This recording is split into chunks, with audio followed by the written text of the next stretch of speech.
आप ज्यादा carbon emission करते हैं तो आपको की एक्सपोर्ट्स को चैलेंजेस होंगे, आप नहीं एक्सपोर्ट कर सकते। तो यहाँ पर उन चैलेंजेस को किस तरह से आजमा हुआ जा रहा है, ये ट्रेड के हवाले से, फिस्कल के हवाले से बात करेंगे, क्योंकि हमारे साथ प्रोडक्शन साहब भी है, तो हम ये भी देखेंगे। फिर हमारे यहाँ डेटा की क्या अहमियत है, डेटा और एविडेंस, हमारे यहाँ जो प्रोटोकॉल्स हैं वो क्या है, क्या डेटा और एविडेंस को वाकई इस्तेमाल भी किया जा रहा है, पब्लिक प्राइवेट सेक्टर में हमारे पास कौन सा डेटा है जो कि हम पॉलिसी में यूज कर सकते हैं। हमारे पास ग्रीन बॉन्ड्स की बात आपने सुनी होगी, सुकूक बॉन्ड्स आपने सुने ही होंगे, परवाज का वो 1 बिलियन का है, हम उस पर भी बात करेंगे। तो ये सारे आज की जो डिस्कशन है, हम इसको एक तो कोशिश करेंगे कि बहुत ही सिंपलेस्ट तरीके से है इस थॉट के कि हम क्लाइमेट फाइनेंस में बात करें और क्यों करें और क्यों डिसेंट्रलाइजेशन करें, वो हमारे यासिर साहब। तो ओवर टू यू यासिर, और अपनी मेहमानों को वेलकम भी कहेंगे। Thank you so much. I'm Yasir Hussain. I'm the director of the Climate Week Karachi, and I'm also the director of the Climate Action Center, which is a place. It's a center. हमने ये 3 साल पहले establish किया था, starting with air quality and energy. So decarbonization, आप शहरों में, factories में, अपनी एनर्जी जनरेशन में डिकार्बनाइजेशन का अमल, ग्रीन ट्रांजिशन, एनर्जी ट्रांजिशन का अमल कैसे लाएं।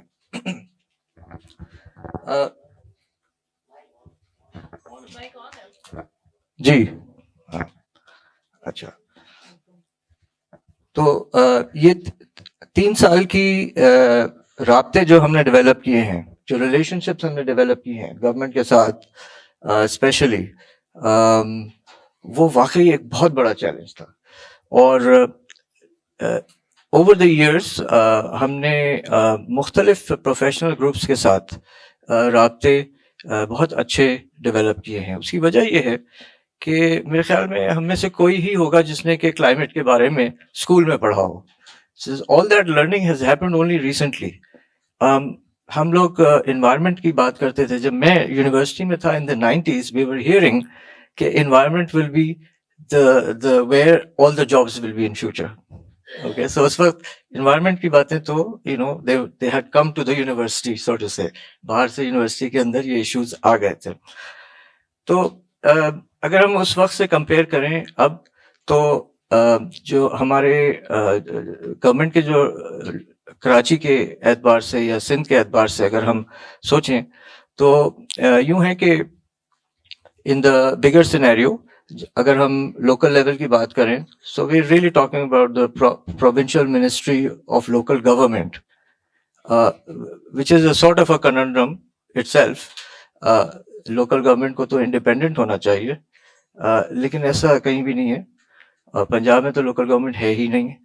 अच्छा, तो जो आपकी क्लाइमेट का जो चैलेंज है वो बेसिकली, अगर आपको कम्युनिटीज, आपका लिटमस टेस्ट होना चाहिए किसी भी प्रोजेक्ट का, यानी अगर आपको कोई प्रोजेक्ट सक्सेसफुल बनाना है तो वो आप कम्युनिटी इंगेजमेंट, इनपुट, बेनिफिट कैसे मिलेगा, कहाँ तक पहुंचेगा, अगर ये चीज़ें आपकी कैलकुलेशंस और प्रोजेक्ट के अंदर इम्प्लीमेंट नहीं होती, लिखी भी तो होती हैं, then your project is a failure, and we've seen that again and again and again.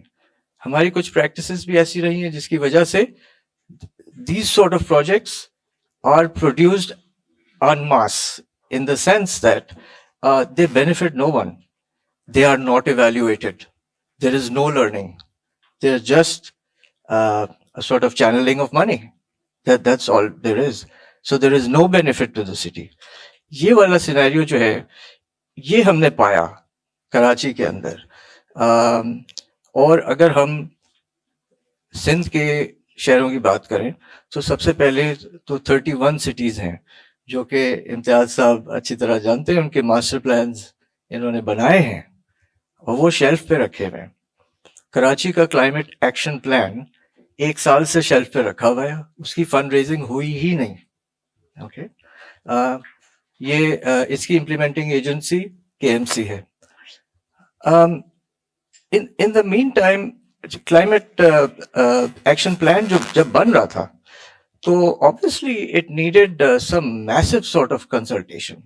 और हमने क्या देखा कि 30 लोगों को एक होटल में बुलाया गया, and so to say they were planning for 30 million people. और उसमें से भी जितने गवर्नमेंट वाले थे, they were not even interested कि ये टॉपिक क्या है. Okay, so just sketching out the big scenario where we stand. So we started engaging with each one of them, and we found कि हर डिपार्टमेंट जो है ना वो डरा हुआ था. किस चीज से डरा हुआ था? पब्लिक से डरा हुआ था. And this is really unfortunate. क्योंकि खैर what we did was we said कि हमारे नेटवर्क्स इतने स्ट्रांग हैं डिस्ट्रिक्ट में पूरे पाकिस्तान के. और वो कौन है? They are development workers, they are journalists, right, and they are human rights workers, जो कि आपको ग्राउंड की खबर वाज़े तौर पे बता देते हैं. मिसाल के तौर पे डेल्टा ब्लू कार्बन जो अब आजकल का जो $60 मिलियन का वॉलंटरी कार्बन मार्केट का प्रोजेक्ट है, उसके अंदर एक कंपोनेंट होता है कम्युनिटी का. So there is community, there is biodiversity, and there is the climate side, which is emissions. जो कि मतलब इन चीजों का audit होता है. This is what the assessment is based on. तो on the ground, there was nothing. There is nothing. आप पूछें वहाँ के लोगों से, और हमने पूछा, हमने सेमिनार किया 2 साल पहले कि आप लोगों को कुछ फायदा हुआ इस प्रोजेक्ट से. उन्होंने कहा nothing at all. उन्हीं के बराबर में हमने बुलाया हुआ था फॉरेस्ट डिपार्टमेंट की और डीबीसी के रियाज वगन साहब को. तो आप उनका जवाब मुझे 1-2 महीने बाद समझ में आया कि उन्होंने कहा क्या. तो उन्होंने कहा कि जब उनके सामने ये चीज पेश की गई कि there was no benefit at all out of this 60 million. ठीक है, क्योंकि मैंग्रोव्स का ख्याल जो रखना है, और mangroves are better than Amazon in capturing carbon. और वॉलंटरी मार्केट से वो पैसे भी आ गए जितने भी आ गए, but it did not trickle down at all. ठीक है, ये अनफॉर्चुनेटली ये हमने ग्लोफ 2 वाले गिलगित बल्तिस्तान में भी we saw the same thing. सारा प्रोजेक्ट में गाड़ियों में इस चीज में खर्च हो गया.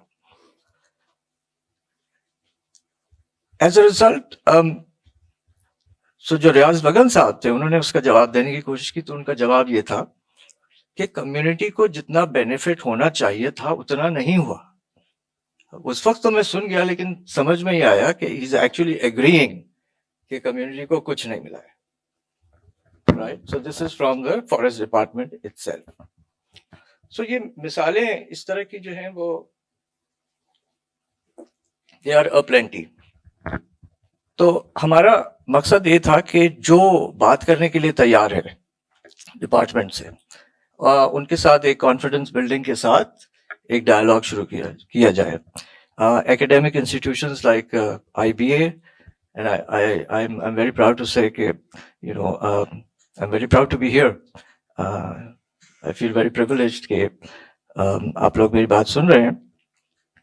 मेरी मुलाकात कई लोगों से, इम्तियाज साहब से, अली तौकीर साहब से ऑनलाइन थी, लेकिन ये कि इन पर्सन जो है वो इस डिपार्टमेंट सीबर के जरिए से हुई. Sindh solid waste department, Karachi water and sewerage board, just through networking, pure networking. This is just pure networking. ये डिपार्टमेंट्स बात नहीं करते थे, और जब हमने बात करनी शुरू की तो पता चला कि they need us more than we need them. या इक्वल का है, इक्वल है, लेकिन उनके अंदर रियलाइजेशन ये है कि द पब्लिक पिछला यानी आप समझे कि जो पिछले ऑफिसर्स थे उन्होंने जो तासुर छोड़ा है वो ये है कि the government is the enemy. Quite simply वो आपसे छीन लेती है चीजें, बस सिंपली वो आपको दे नहीं रही है कुछ. एंड सो आप कचरा ले लें, आप ड्रेनेज ले लें, ये आपको सिर्फ नुकसान पहुंचाता है. If it rains 100 millimeters, your city stops because there is no drainage. Okay. On top of this climate challenge, आप कह लें, अब ये 100 millimeter मैंने कहा, तो अगर if this becomes 300 millimeters, बढ़नी है ना, शिद्दत आनी है बारिश में. अभी पिछले दिनों मैंने सुना कि फ्लड से ज्यादा बारिश का नुकसान हुआ है ये 22 फ्लड्स में. तो ये इससे डील करने की हमारी कैपेसिटी है ही नहीं। 1 महीने बाद 2 महीने बाद ऐसे गांव थे जहां पे कि लोग पहुंचे 2022 में, वहां पे कोई गया ही नहीं, ठीक है। उसके अगले साल यानी 23 में बदीन में फ्लड आया, उसको फ्लड डिक्लेयर किया ही नहीं, okay? तो ये वाला scenario tells you about the apathy of the government, ठीक है। हमने अच्छे लोगों को ढूंढने की कोशिश की और वो हमें मिल गए। एज अ रिजल्ट अब मैं कह सकता हूं कि हमारे जो हमने इसके ऊपर जो सोच विचार की, so we came up with certain priorities कि क्लाइमेट की प्रायोरिटीज हैं क्या when we looking at Karachi, and because it's a provincial ministry which is involved, so it applies to all cities in Sindh, जो भी recommendations हैं. And first and foremost is data. Data sharing जो है ना वो है ही नहीं. Silos की बात हम करते रहते हैं. So what that means is that आपका सबसे ज्यादा जो priority है वो ये है कि nobody knows. We can count people, how many people there are here, but we cannot count how many people there are in Karachi. The data is not right. We are making this deliberate mistake again and again. What it requires is the digital infrastructure, जिसमें कि आपके पास हर तरह का data, चाहे वो bureau statistics का हो, चाहे वो यूनिवर्सिटीज का हो, रिसर्च प्रोजेक्ट्स का हो, it comes into the same database.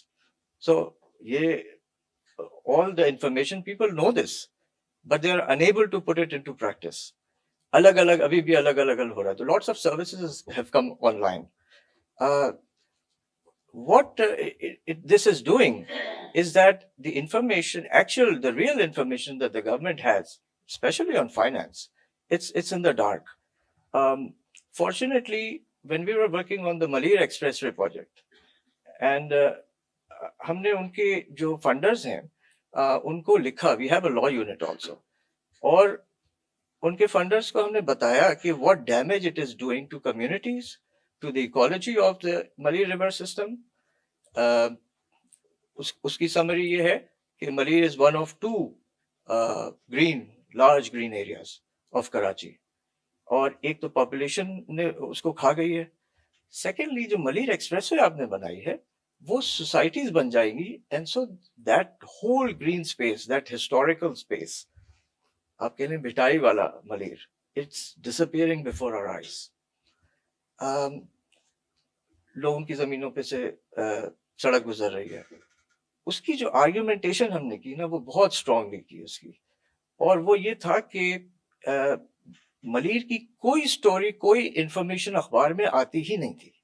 We took 2 busfuls, 4 trips of journalists to bring that out. See, the information gets trapped in your local areas.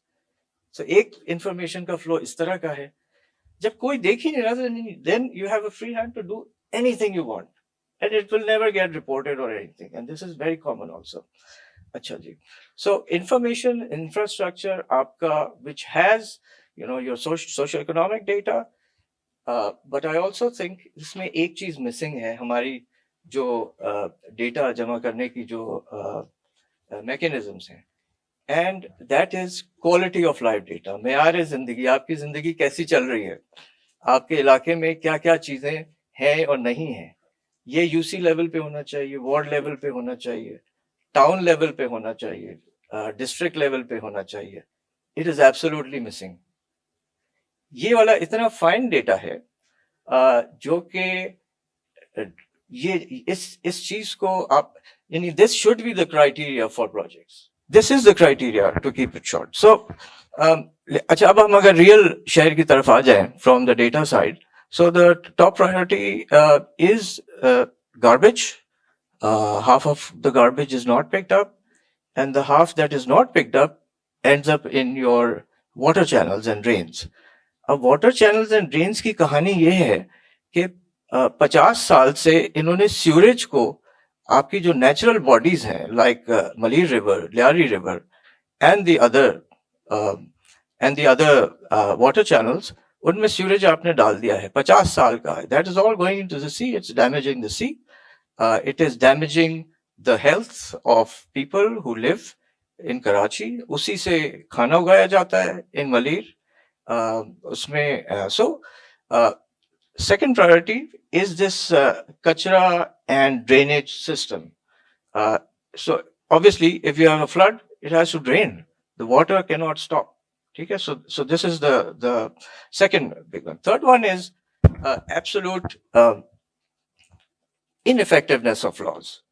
इसमें जो सिंध एनवायरमेंटल प्रोटेक्शन एक्ट है 2014 का, मैं आपको साथ साथ बताता चलूं कि मिनिस्ट्री ऑफ क्लाइमेट चेंज के साथ 11 बजे जो है वो उसके सेक्रेटरी यहाँ तशरीफ लाएंगे, वो रिवाइज करेंगे ये एक्ट जो है, और we will be part of that, our law unit will be part of that, और उसमें गवर्नेंस की बात आएगी.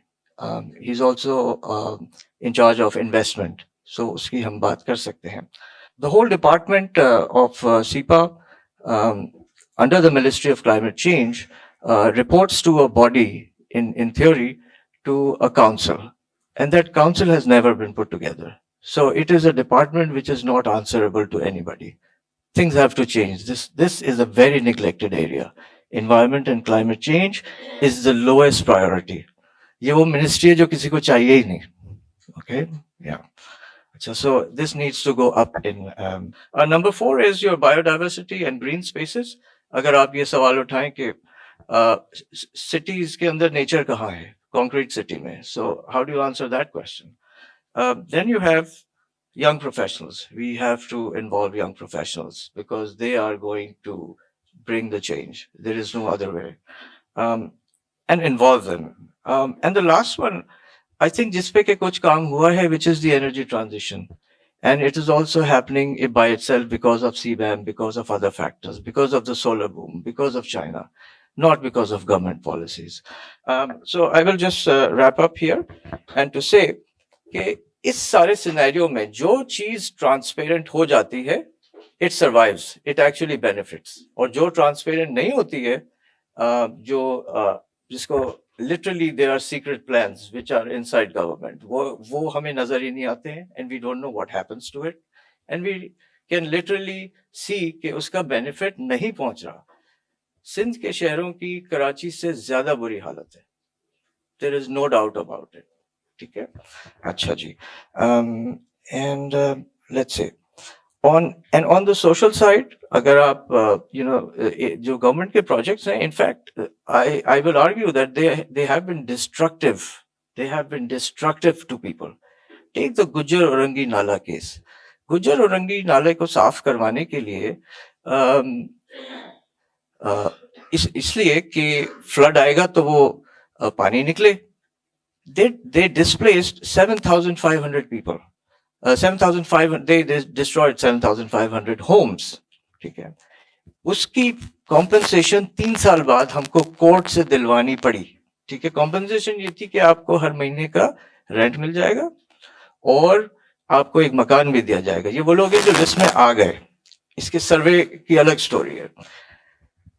तो उनको 2 महीने के बाद रेंट मिलना बंद हो गया, और हमारे मेयर साहब और हमारे सीएम साहब कोर्ट में खड़े हुए थे केयर टेकर हुकूमत से आने से आखिरी दिन, उससे पहले के आखिरी दिन, और मुर्तजा वहाब साहब ने कहा कि लोग 2 महीने बाद पैसे लेने आए नहीं. Okay, so this tells you so much about the attitude of the government. It is very easy for me to say कि ये anti people है, ये बिल्कुल ही बहुत सारी चीजें. So जो climate का challenge है उसके ऊपर government का challenge है, because it's out to get you.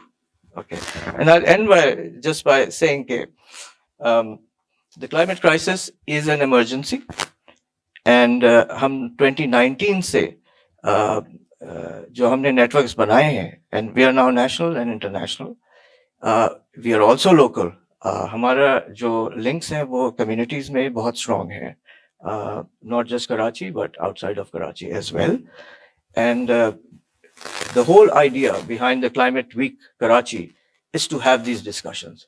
और जो 40 जो सेशंस हैं वो इसीलिए हैं कि एक हम सारे भी नहीं कवर कर सके, लेकिन एक टॉपिक को थोड़ा खंगाला जाए, उस पे रिकमेंडेशंस बनाई जाएँ और उसको हम मजमूई तौर पे आपके इदारों से और हमारे इदारों से उसको पुश करवाया जाए। Thank you so much. Thank you so much, Yasir. As you see that Yasir Saab is a knowledge bank, okay, on climate issues.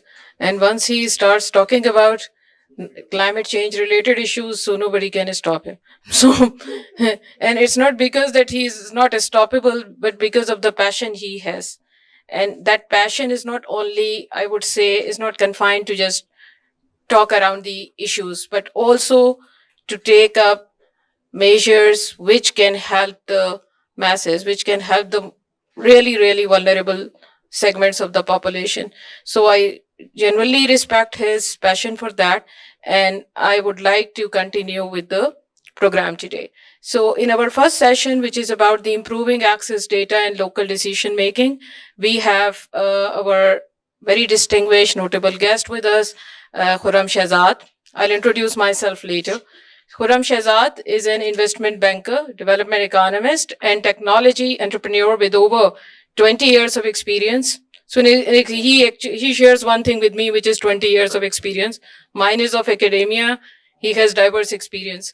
So 20 years of experience advising governments, corporates, financial institutions, and investors on growth, turnaround, and transformation strategies. He has held leadership roles in top-tier investment firms and public sector platforms with expertise across investment banking, corporate finance, private equity, venture capital, economic policy, and technology-driven investment strategies. Khurram also leads a fast-growing fintech advisory firm recognized globally for innovation and co-founded a pioneering AI company in financial analytics. Known for his strategic acumen, he brings strong board-level governance, team leadership, and execution capabilities to high-impact economic and financial initiatives. And currently, he is serving as advisor to the Finance Minister of Pakistan. So we are honored, I would say, proud is not appropriate word. We are honored to have you here as our one of the distinguished panelists for today's event, Khurram Saab. Now, let me introduce myself. I'm director at Center for Business and Economic Research, IBA Karachi. The purpose of the CBER, the Center for Business and Economic Research, is to promote advocacy and dialogue around issues related to welfare of the communities. So this is one thing which has connected us with the Climate Action Center, as Yasir has himself mentioned about it. And another objective we work is to conduct evidence-based research, because we have a faculty with diverse expertise. They are highly qualified. So we conduct evidence-based research and provide input to the national and international institutions, development partners, and government. Another objective of the CBER is to provide support, is to contribute to the strengthening of the institutions, especially the local governments, provincial governments, and whenever we are asked to provide some input on policy for the federal government, as we launch our State of the Economy book every year around the time of the budget. So we provide recommendations for the budget. So that's how we contribute to the national policy, provincial policies, and local policies. So with that, I will start today's discussion. I have a set of questions. I may not be that expert on the subject, but I'll try my best to prop Khurram Shehzad Saab. So my first question to you, Khurram Shehzad, is that as you see that recently the government of Pakistan seems to have taken various steps, for example, initiating the climate-related budget packing, like it has established the Climate Change Fund and operationalizing the Pakistan Climate Change Fund to better align climate priorities with public finance. So how do you think that these initiatives, particularly the climate budget tagging, being used in practice? That's a big question. And you know that Tawqir Saab raised this point often in his discussions. In practice, to influence the budget decisions, expenditure prioritization, and accountability across federal ministries. Ji, Assalamu alaikum. Thank you very much, Lubna, for having me. Thank you, IBA, the entire management. The institute itself has been an inspiration all across the board. Equally for all students, upcoming students, आपके जो पास outs हैं already वो बहुत अच्छा काम कर रहे हैं मार्केट में, and there have been colleagues with me also all across my career. And thank you very much, my colleagues here, of course, and Dr. Toki. I think बड़ा इन्होंने डिटेल में जो है वो constructive, I would say, criticism किया है, and root causes को जो है आपने छेड़ा है, and you earlier mentioned हम जो है जो ग्लोबल स्टैंडर्ड्स हैं उसके हिसाब से हम कहाँ खड़े हैं, और अब तो स्ट्रिक्ट ग्लोबल स्टैंडर्ड्स स्ट्रिक्ट होते जा रहे हैं. So I would say first of all thank you very much for having me. मैं एक डिस्क्लेमर देना चाहता हूँ, मैं क्लाइमेट एक्सपर्ट नहीं हूँ आप लोगों की तरह, but this space is basically evolving and Pakistan is at the four front of it. हमारे यहाँ रियलाइजेशन गवर्नमेंट पाकिस्तान में बहुत सिग्निफिकेंटली आई है in the last couple of years, specially after 2022 floods. और उससे पहले एक अच्छा काम ये हुआ. देखिए होता क्या, मैं थोड़ा सा एक बैकग्राउंड देना चाहता हूँ. पहले तो दो बड़े एग्जिस्टेंशियल थ्रेट्स हैं पाकिस्तान को as a nation, as a country, as a state. One is population growth. That's one of the existential threats. हम जिस ग्रोथ, जो हमारी ग्रोथ है पॉपुलेशन की, I think given the resources we have, given the climate issues, given other poverty related challenges, plus इसमें stunting भी है, इसमें लर्निंग पॉवर्टी भी है, और इसमें और बहुत सारे इश्यूज हैं. तो ये जो सोशल साइड है, सोशल इकोनॉमिक रिस्क्स जो हैं, इनको ये दो चैलेंजेस जो हैं इनको हमें एड्रेस करना है. ये अपॉर्चुनिटीज भी of course. One is population and the second one is climate change, and Pakistan is at the forefront of it. If you look at the numbers, I think we all know these numbers by now. And Pakistan is one of the lowest emitters in the world. We only contribute about 0.8%. हम कोई 1% से भी कम जो है, 1% से भी कम हम contribute करते हैं ग्रीन हाउस गैसेस में ग्लोबली. और हमारा अगर आप देखें 2022 के जो फ्लड्स आए, उसमें 1/3 हिस्सा पूरे कंट्री का जो है वो डूबा है. उसमें पॉपुलेशन अफेक्ट हुई है, उसमें लाइफ स्टॉक अफेक्ट हुआ है, and that entire GDP impact जो पूरे कंट्री को हुआ, दैट वाज $30 बिलियन. ये वर्ल्ड बैंक के नंबर्स हैं. तो $30 अरब एक साल में नुकसान होना, और हमारी जैसी इकोनॉमी के लिए ये बर्दाश्त नहीं किया जा सकता. और उसके साथ साथ अगर आप ये $30 अरब, इट वाज रफली about 8% of GDP. 8% of GDP, that's huge. मतलब $30 अरब की हमारी सोचें आप, आई थिंक 2022 की एक्सपोर्ट्स थी, इससे थोड़ी सी कम थी रफली. तो इतना हमारा एक साल में नुकसान हो गया है रफली. तो और देखें, हम 0.8% कंट्रीब्यूट करते हैं टोटल ग्लोबल एमिशंस में. So this huge imbalance in this equation. एक तरफ हम लोवेस्ट इमिटर हैं, दूसरी तरफ सबसे बड़ी कॉस्ट पे कर रहे हैं. तो this was actually the problem. देखिए, किसी भी चीज को हल करने के लिए it starts with identifying problem. तो ये एक बड़ी प्रॉब्लम है कि हम जो है एक तरफ इमिटर नहीं है इतने बड़े, बल्कि लोवेस्ट में से हैं, और सबसे ज्यादा इम्पैक्ट हो रहे हैं. तो गवर्नमेंट पाकिस्तान ने आई थिंक उस वक्त जो एडमिनिस्ट्रेशन थी 2021 में नेशनल क्लाइमेट चेंज जो है वो पॉलिसी लेकर आए, और ये बड़ा इंपॉर्टेंट स्टेप था.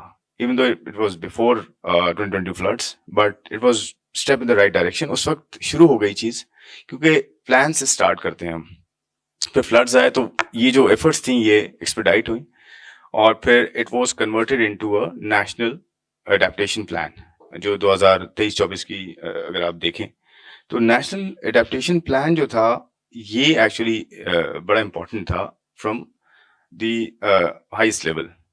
तो वहां से एडेप्टेशन, इम्प्लीमेंटेशन, और फिर फाइनेंसिंग और उसकी डेटा. देखें, अब हमने किया ये कि 2024 में ये जो प्लान था वो बेसिकली था क्या, उसके मैं मेन कॉन्टूर्स डिस्कस करता हूँ. Not exact contours mentioned in the plan, but ये पूरी उसकी थीम है कि पहले आपने प्लान करना है, फाइनेंसिंग अरेंज करनी है, डेटा है या नहीं है आपके पास, फिर उसकी इम्प्लीमेंटेशन है। तो ये पूरी एक जो है वो इसकी स्ट्रैटेजी जो है वो है, जो कि अब इम्प्लीमेंटेशन में हम जा रहे हैं। हमने किया ये कि सबसे पहले ये देखा कि जी हमारे सोशियो इकोनॉमिक रिस्क्स जो एक्सपोज हैं लोग, वो कौन है।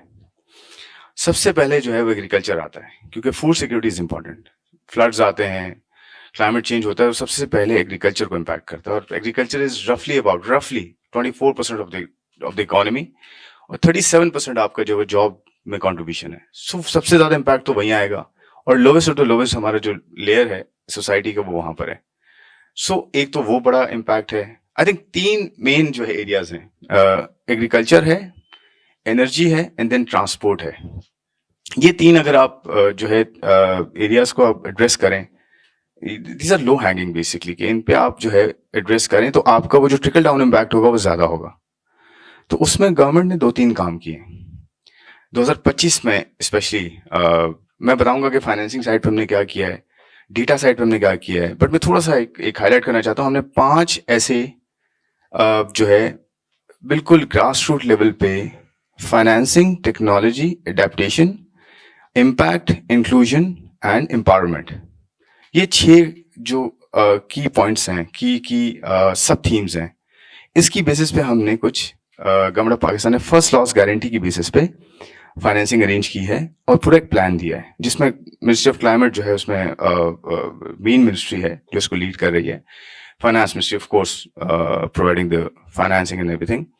और उसके बाद फिर जो नेशनल एडेप्टेशन प्लान है, वो जो क्लाइमेट मिनिस्ट्री है वो प्रोविंसेस के साथ और फिर लोअर लेवल पे कोलैबोरेट कर रही है कि कैसे फाइनेंसिंग को किस जगह पे यूज करना है। और फाइनेंस क्या कर रहा है इसमें। Finance basically first time in history, अभी जो हम बजट देने जा रहे हैं, फर्स्ट टाइम इन हिस्ट्री हमने जो मिनिस्ट्री से प्लान मांगा है, बजट मांगा है, उसमें एक्सपेंडिचर साइड पे, रेवेन्यू साइड पे और फाइनेंसिंग साइड पे, इन तीनों को हमने कहा है कि आप डिजास्टर न्यूट्रल जो है वो बजट दें, ग्रीन बजट दें, डिजास्टर न्यूट्रल बजट दें, और उसमें आप इनकॉर्पोरेट करें कि आपका अगर खर्चा हो रहा है तो आपकी अगर रिलेवेंस है क्लाइमेट के साथ, तो उसमें आप कौन से प्रोजेक्ट्स पे एक्सपेंडिचर्स करेंगे। लेट्स से मैं मिनिस्ट्री ऑफ इंडस्ट्रीज की बात करता हूँ। मिनिस्ट्री ऑफ इंडस्ट्रीज से अगर हम बजट मांगते हैं कि जी आप बताएं आपका बजट क्या होगा, तो वो क्योंकि वो इंडस्ट्री के फोरफ्रंट पे है, ट्रांसपोर्ट में भी उनका एक रोल है,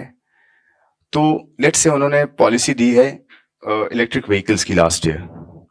तो अब इलेक्ट्रिक व्हीकल की पॉलिसी में कौन सी एक्सपेंडिचर रेवेन्यू साइड्स हैं जो आपको जरूरत है इस मर्तबा, जो आप हमें देंगे। और देखें, this is by the way link to the multilat financing also, multilateral financing. मिसाल के तौर पे हमने, अच्छा अब मैं बहुत सारी चीजें मिक्स कर रहा हूँ, pardon me for that, but क्योंकि ये सारी रेलिवेंट हैं, फाइनेंसिंग साइड की बात कर रहा हूँ कि फाइनेंसिंग 3 तरीके से हो रही है। लोकल बैंक्स हैं, लोकल फाइनेंस इंस्टीट्यूशंस हैं, प्राइवेट सेक्टर है, एंड देन आपकी मल्टीलैटरल्स हैं। तो मल्टीलैटरल्स में 2 बड़ी डेवलपमेंट्स हुई in the last 10 to 12 months। एक तो ये कि वर्ल्ड बैंक ने एक special programme only for Pakistan create किया, which is called country partnership framework, World Bank का। It's a 10-year $20 billion programme. तो फाइनेंसिंग की हमारे पास कमी नहीं है जहां तक फाइनेंसिंग का ताल्लुक है। मैंने 3 कॉन्टोर्स बताया ना, financing, data and then implementation. Implementation part and में आएगा, अभी मैं बात कर रहा हूँ फाइनेंसिंग की। तो फाइनेंसिंग के अंदर हमने वर्ल्ड बैंक के साथ ये साइन किया लास्ट ईयर, और it is going, it's already under way. Funding आ रही है, हम प्रोजेक्ट्स आइडेंटिफाई कर रहे हैं और उसको प्रोविंसेस उनके साथ भी शेयर कर रहे हैं, और बजट में हमने उसको इनकॉर्पोरेट भी कर रहे हैं। जैसे मैंने कहा कि डिजास्टर न्यूट्रल बजट होना चाहिए, आपके जो प्रोजेक्ट्स हैं वाटर मैनेजमेंट के हैं, डिजास्टर प्रिपेयर्डनेस के हैं, and so on so fourth. उसमें आपका क्या एक्सपेंडिचर साइड होगी, रेवेन्यू क्या होगा, आप जरूर डालें उसके अंदर। तो सीपीएफ के 6 मेन जो है वो एरियाज हैं कि ये $20 billion जाएगा कहाँ। 6 में से 2 जो हैं वो क्लाइमेट रिलेटेड हैं। One is climate resilience, second one is energy efficiency. बाकी जो है वो लर्निंग पॉवर्टी है, चाइल्ड स्टंटिंग भी है, फिजिकल स्पेस भी है उसके अंदर, मैनेजमेंट एंड प्राइवेट इन्वेस्टमेंट भी है। Another good thing about this program is IFC is going to tag along in terms of adding more investment in the next same 10 years. Let's say अगर $2 Arab world bank दे रहा है तो $2 अरब IFC भी commit कर रहा है कि मैं भी इन्वेस्ट करूंगा प्राइवेट सेक्टर में. ये बड़ी इंपॉर्टेंट डेवलपमेंट है. अच्छा, जो मैंने 2 एरियाज बताए 6 में से, वो एक क्लाइमेट रेजिलियंस है और दूसरा एनर्जी है. अच्छा, दूसरा बड़ा जो प्रोग्राम हुआ हमारा मल्टीलैंड के साथ, IMF के साथ, that's called resilience sustainability financing, RSF. ये $1.3 बिलियन का एडिशनल फाइनेंसिंग है ये IMF की तरफ से, in addition to $7 billion programme जो ऑलरेडी हमारा IMF के साथ चल रहा है. उसके अंदर ऑलरेडी हमें $200 मिलियन जो है वो एलोकेट भी हो गए हैं. आपने देखा होगा लास्ट ट्रांच जो हमें मिली IMF की, उसके साथ हमें मिल गए, और उसके अंदर प्रोजेक्ट्स भी आइडेंटिफाइड हैं और वो उस तरफ जा भी रहे हैं. वो लास्ट ट्रांच में हुआ है. अब उसके भी 13 को रफली 11 या 13, I think I am forgetting the number, 13 I think उसके भी मेन जो है वो एरियाज हैं जो कि लिंक्ड हैं फाइनेंसिंग के साथ. लेट्स से टेक्सोनॉमी हम बात करते हैं, ग्रीन टेक्सोनॉमी, वो उनमें से एक एरिया है. अब ग्रीन टेक्सोनॉमी क्या है, उस मैं सिंप्लीफाई करके बताने की कोशिश करता हूँ. बेसिकली ग्रीन टेक्सोनॉमी ये कि इन्वेस्टर्स या जो फाइनेंसिंग प्रोवाइडर्स हैं वो, या प्राइवेट सेक्टर, वो उन प्रोजेक्ट्स में पैसा लगाएगा जो कि ग्रीन है, क्लाइमेट रेजिलिएंट हैं. लेट्स से सोलराइजेशन है या एनर्जी एफिशिएंसी के कोई प्रोजेक्ट्स हैं, तो उस तरफ जाएगा. तो ये प्रायोरिटी है उसके अंदर. तो ये फाइनेंसिंग साइड हो गई आपकी मल्टीलैंड्स की. अब मैं आता हूँ लोकल पे. Last year I think in August और सितंबर हमने फर्स्ट ग्रीन सुकूक किया है पाकिस्तान में. हम लेने गए थे रफली को 30 अरब. हमें कोई लोगों ने कहा जी आप 300 अरब लें. तो it was massively over subscribed. इसका मतलब ये हुआ कि एपेटाइट भी है, अंडरस्टैंडिंग भी है मार्केट में ये आपकी क्लाइमेट रेजिलियंस के लिए कि आप पैसा लें. फंडिंग की कमी नहीं है. और ग्लोबली भी आपको पता है ना, ग्लोबली भी ESG फंड्स बहुत ज़्यादा हैं. ESG फंड्स जो है काफ़ी बड़े यूरोप में, अमेरिकाज में, हर जगह, खासकर यूरोप में, अमेरिकाज में तो इतने नहीं है. तो ESG फंड्स की एलोकेशन पाकिस्तान की तरफ भी बहुत है.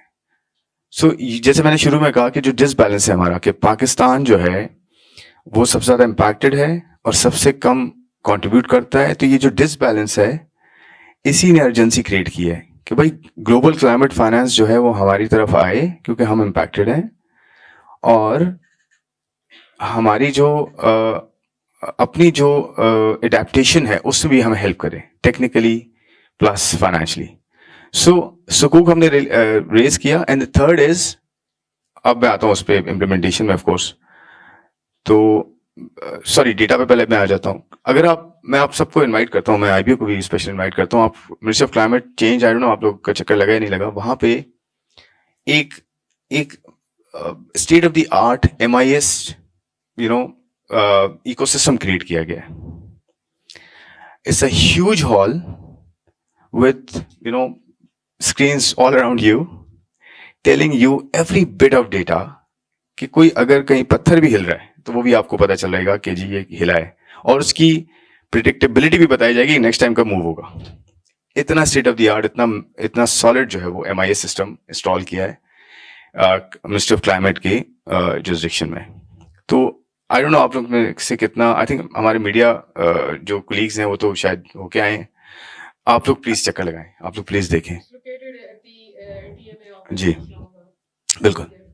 सो मिनिस्ट्री ऑफ क्लाइमेट ने एक और काम ये किया है कि क्लाइमेट फंड यूनिट क्रिएट किया है कि मिनिस्ट्री ऑफ फाइनेंस फंड जो है वो एलोकेट करती है या अरेंज करती है. मिनिस्ट्री ऑफ क्लाइमेट को खुद जो एलोकेशंस मिलती हैं ग्लोबली वो उसमें, और फिर वो ट्रिकल डाउन होके प्रोविंसेस के साथ जो है वो रेलेवेंट प्रोजेक्ट्स में जाए. देखें, फाइनेंसिंग और data from glaciers all the way to rivers and canals, ये सारा आपके पास है. लिम्स दूसरा एक बहुत इंपॉर्टेंट जो है ना डेटा सिस्टम क्रिएट किया गया है, वो लैंड इंफॉर्मेशन मैनेजमेंट सिस्टम है. Again state of the art. आपको एग्रोनॉमिक्स का पता चलेगा, प्रिसिशन पता चल जाएगी आपको कि कहाँ पे किस लैंड में कब ड्रॉट आने वाला है, कब हीट वेव आएगी, कब ग्लेशियर मेल्ट होगा, कब आपके जो है ना फ्लड्स जो है वो आ सकते हैं, या ये किस एरिया में यूर प्रोन टू फ्लड्स. ये दोनों सॉलिड सिस्टम, तीसरा सुपार्को का सिस्टम है आपके पास. तो मैं ये बताना चाह रहा हूँ, ना फंडिंग की हमें कोई प्रॉब्लम्स है, ठीक है, आपको मल्टीलैंड्स दे रहे हैं, आपको लोकल इन्वेस्टर दे रहा है, आपको अच्छे रेट्स पे पैसे मिल रहे हैं, ना आपको डेटा का इशू है इनसाइट्स का. अब आपने उसे इंप्लीमेंट करना है, एडेप्टेशन. फेडरल गवर्नमेंट ने क्या किया है? I think it's a long answer. आप नेक्स्ट पे चले तो मैं दूसरा जवाब दूंगा कि फेडरल गवर्नमेंट ने क्या किया है ये सोशो इकोनॉमिक इम्पैक्ट्स को कम करने के लिए और ग्रास रूट लेवल से स्टार्ट करने के लिए 5 बड़े जो है वो प्रोग्राम्स इनिशिएट किए हैं और वो बड़े अच्छे शुरू हो चुके हैं पिछले 3-4 महीनों में. Okay, the next question is going to be provocative. I hope you won't mind it. क्योंकि अभी आपने बात की थी ये ग्रीन बॉन्ड्स की हम बात कर रहे हैं जो ग्रीन सकूक बॉन्ड्स पे इशू किए. अब यहाँ पर देखिए ये बॉन्ड्स आपकी फेडरल गवर्नमेंट जो है वो इशू कर रही है, लेकिन ये प्रोजेक्ट्स जो हैं ये आपके प्रोविंशियल और सब नेशनल लेवल पे इम्प्लीमेंट होते हैं.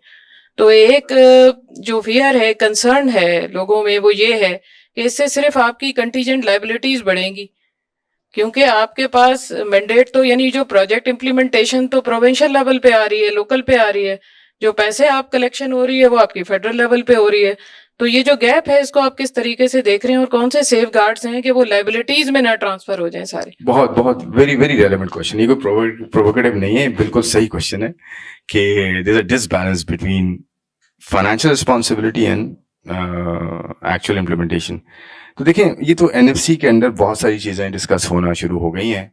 I think I am glad सारे प्रोविंसेस इस पे ऑनबोर्डेड हैं, सब ने काम शुरू कर दिया है, सब आपस में इसके वर्किंग ग्रुप्स बन गए हैं और इट्स कंसल्टेटिव प्रोसेस. और ये मेजॉरिटी बेस्ड प्रोसेस नहीं होता या मेजॉरिटी बेस्ड इस पर डिसीजन नहीं होते. आप सबको पता है ये कंसेंसस बेस्ड होते हैं एनएफसी के, क्योंकि सारे प्रोविंसेस हैं, सबका जो है वो इसमें ये सबका ऑफ कोर्स शेयर्ड रिस्पॉन्सिबिलिटी है. तो इसको आई थिंक रिव्यू ऑलरेडी इसका शुरू हो गया है. जो रिसोर्स डिस्ट्रीब्यूशन की बात है, थोड़ा सा डाइग्रेस हम कर जाएंगे but it's very important point कि हम यहाँ से फंडिंग कर रहे हैं, वहाँ पे इम्प्लीमेंटेशन हो रही है. तो ये मैं इसको थोड़ा सा आपको यहाँ पे रेलेवेंट पॉइंट है, मैं आपको ऐड भी कर देता हूँ. पाकिस्तान का टैक्स स्ट्रक्चर मेन जो रिसोर्स है वो क्या है और कैसे वो कलेक्ट होती है और कितना परसेंट फेडरल करता है, कितना प्रोविंसेस करते हैं. देखिए फेडरल जो कलेक्ट करता है अभी लास्ट ईयर की मैं बात करता हूँ, 13,000 अरब रुपया कलेक्ट किया. मैं टैक्स की बात कर रहा हूँ, नॉन टैक्स उसकी बात नहीं कर रहा. 13,000 जो अरब रुपया है उसमें से ऑफ कोर्स आपको पता है 57% के अराउंड जो है प्रोविंसेस को चला जाता है. अच्छा, इफ यू कॉन्टेक्सचुअलाइज दिस नंबर, जो टैक्स टू जीडीपी है हमारा overall which includes taxes plus non-tax revenue, that's around 11.3% of GDP. 11.3%. आपको पता है प्रोविंसेस का कितना शेयर है इसके अंदर? लुबना बता सकती हैं कितना है? एक रफ नंबर. 11.3 में से कितना परसेंट, कितना 5% फेडरल होगा, 8% फेडरल होगा, प्रोविंसेस का कितना होगा? कुछ आइडिया है? जैसे रफ नंबर आप लोग सुन, किसी को आइडिया है कितना है? जी कितना? जी इंतजार सर बताइए. नहीं sir, percentage of GDP tax. और कोई? आप बहुत क्लोज हैं आप. इट्स 0.8%. आपने लेस देन 5% कहा ना, तो 0.8 आता है उसके अंदर. आप बहुत क्लोज हैं. So provinces add only 0.8% to the entire tax to GDP. यानी कि जितना रिसोर्स इकट्ठा होता है उसमें 1% भी नहीं है. फेडरल का rest of the collection is with the federal. तो आप सोचें, आपका पॉइंट बहुत बहुत इंपॉर्टेंट आपने क्वेश्चन किया. I can go on this. तो 11.3 में से 0.85% is contributed bye provinces and the rest comes from the federal. अब पॉइंट इसमें यह है कि ये सिर्फ क्लाइमेट की बात नहीं है लुबना, ये एक्चुअली अक्रॉस द बोर्ड बात है कि आप अपनी जो प्रोविंशियल इकोनॉमी है और जो थर्ड लेयर ऑफ डेमोक्रेसी से मैं कहता हूँ, जो आपकी डिवॉल्व लोअर जो लास्ट लेयर है, जो आपका लोकल लेवल है, जिलाई तो जो इकोनॉमी होती है, एक्चुअली इस बॉटम अप ना. हमेशा एक घर जो एक फैमिली जो है वो मोहल्ला बनाती है, बेहतर मोहल्ला जो है वो जिला बनाता है, बेहतर जिले शहर बनाते हैं, बेहतर शहर प्रोविंसेस एंड सो ऑन. हम समझते हैं वो फेडरल से नीचे आएगा सारा. सो हमारी सोच ही गलत है. तो हम तो ये कोशिश कर रहे हैं कि डिवॉल्व हो, लेकिन डिवोल्यूशन का इम्पैक्ट भी तो जाए ना लोगों तक, थर्ड लेयर ऑफ डेमोक्रेसी भी तो क्रिएट हो. सो कलेक्शन जो है वो सूबों ने क्या करना है. अब मैं थोड़ा सा आपको बताता हूँ कि करना क्या है हमने टैक्स की साइड पे, क्योंकि resource is very important for everything. कि कैपिटल हम रेज कर रहे हैं या फाइनेंसिंग रेज कर रहे हैं तो उसका इम्पैक्ट किस तरह जा रहा है. तो जो हमारा टारगेट है 2028 का, वो है जो दुनिया, I mean countries like ours should have 18% tax to GDP और हम खड़े हैं 11.3 पे.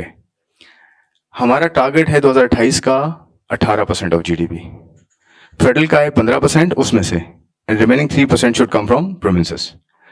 तो फेडरल तो 11.2% ऑलरेडी कर रहा है, तो फेडरल का जाए 11% के अराउंड हम ऑलरेडी कर रहे हैं, तो हम यहां से 15 पे जा रहे हैं ऑलरेडी।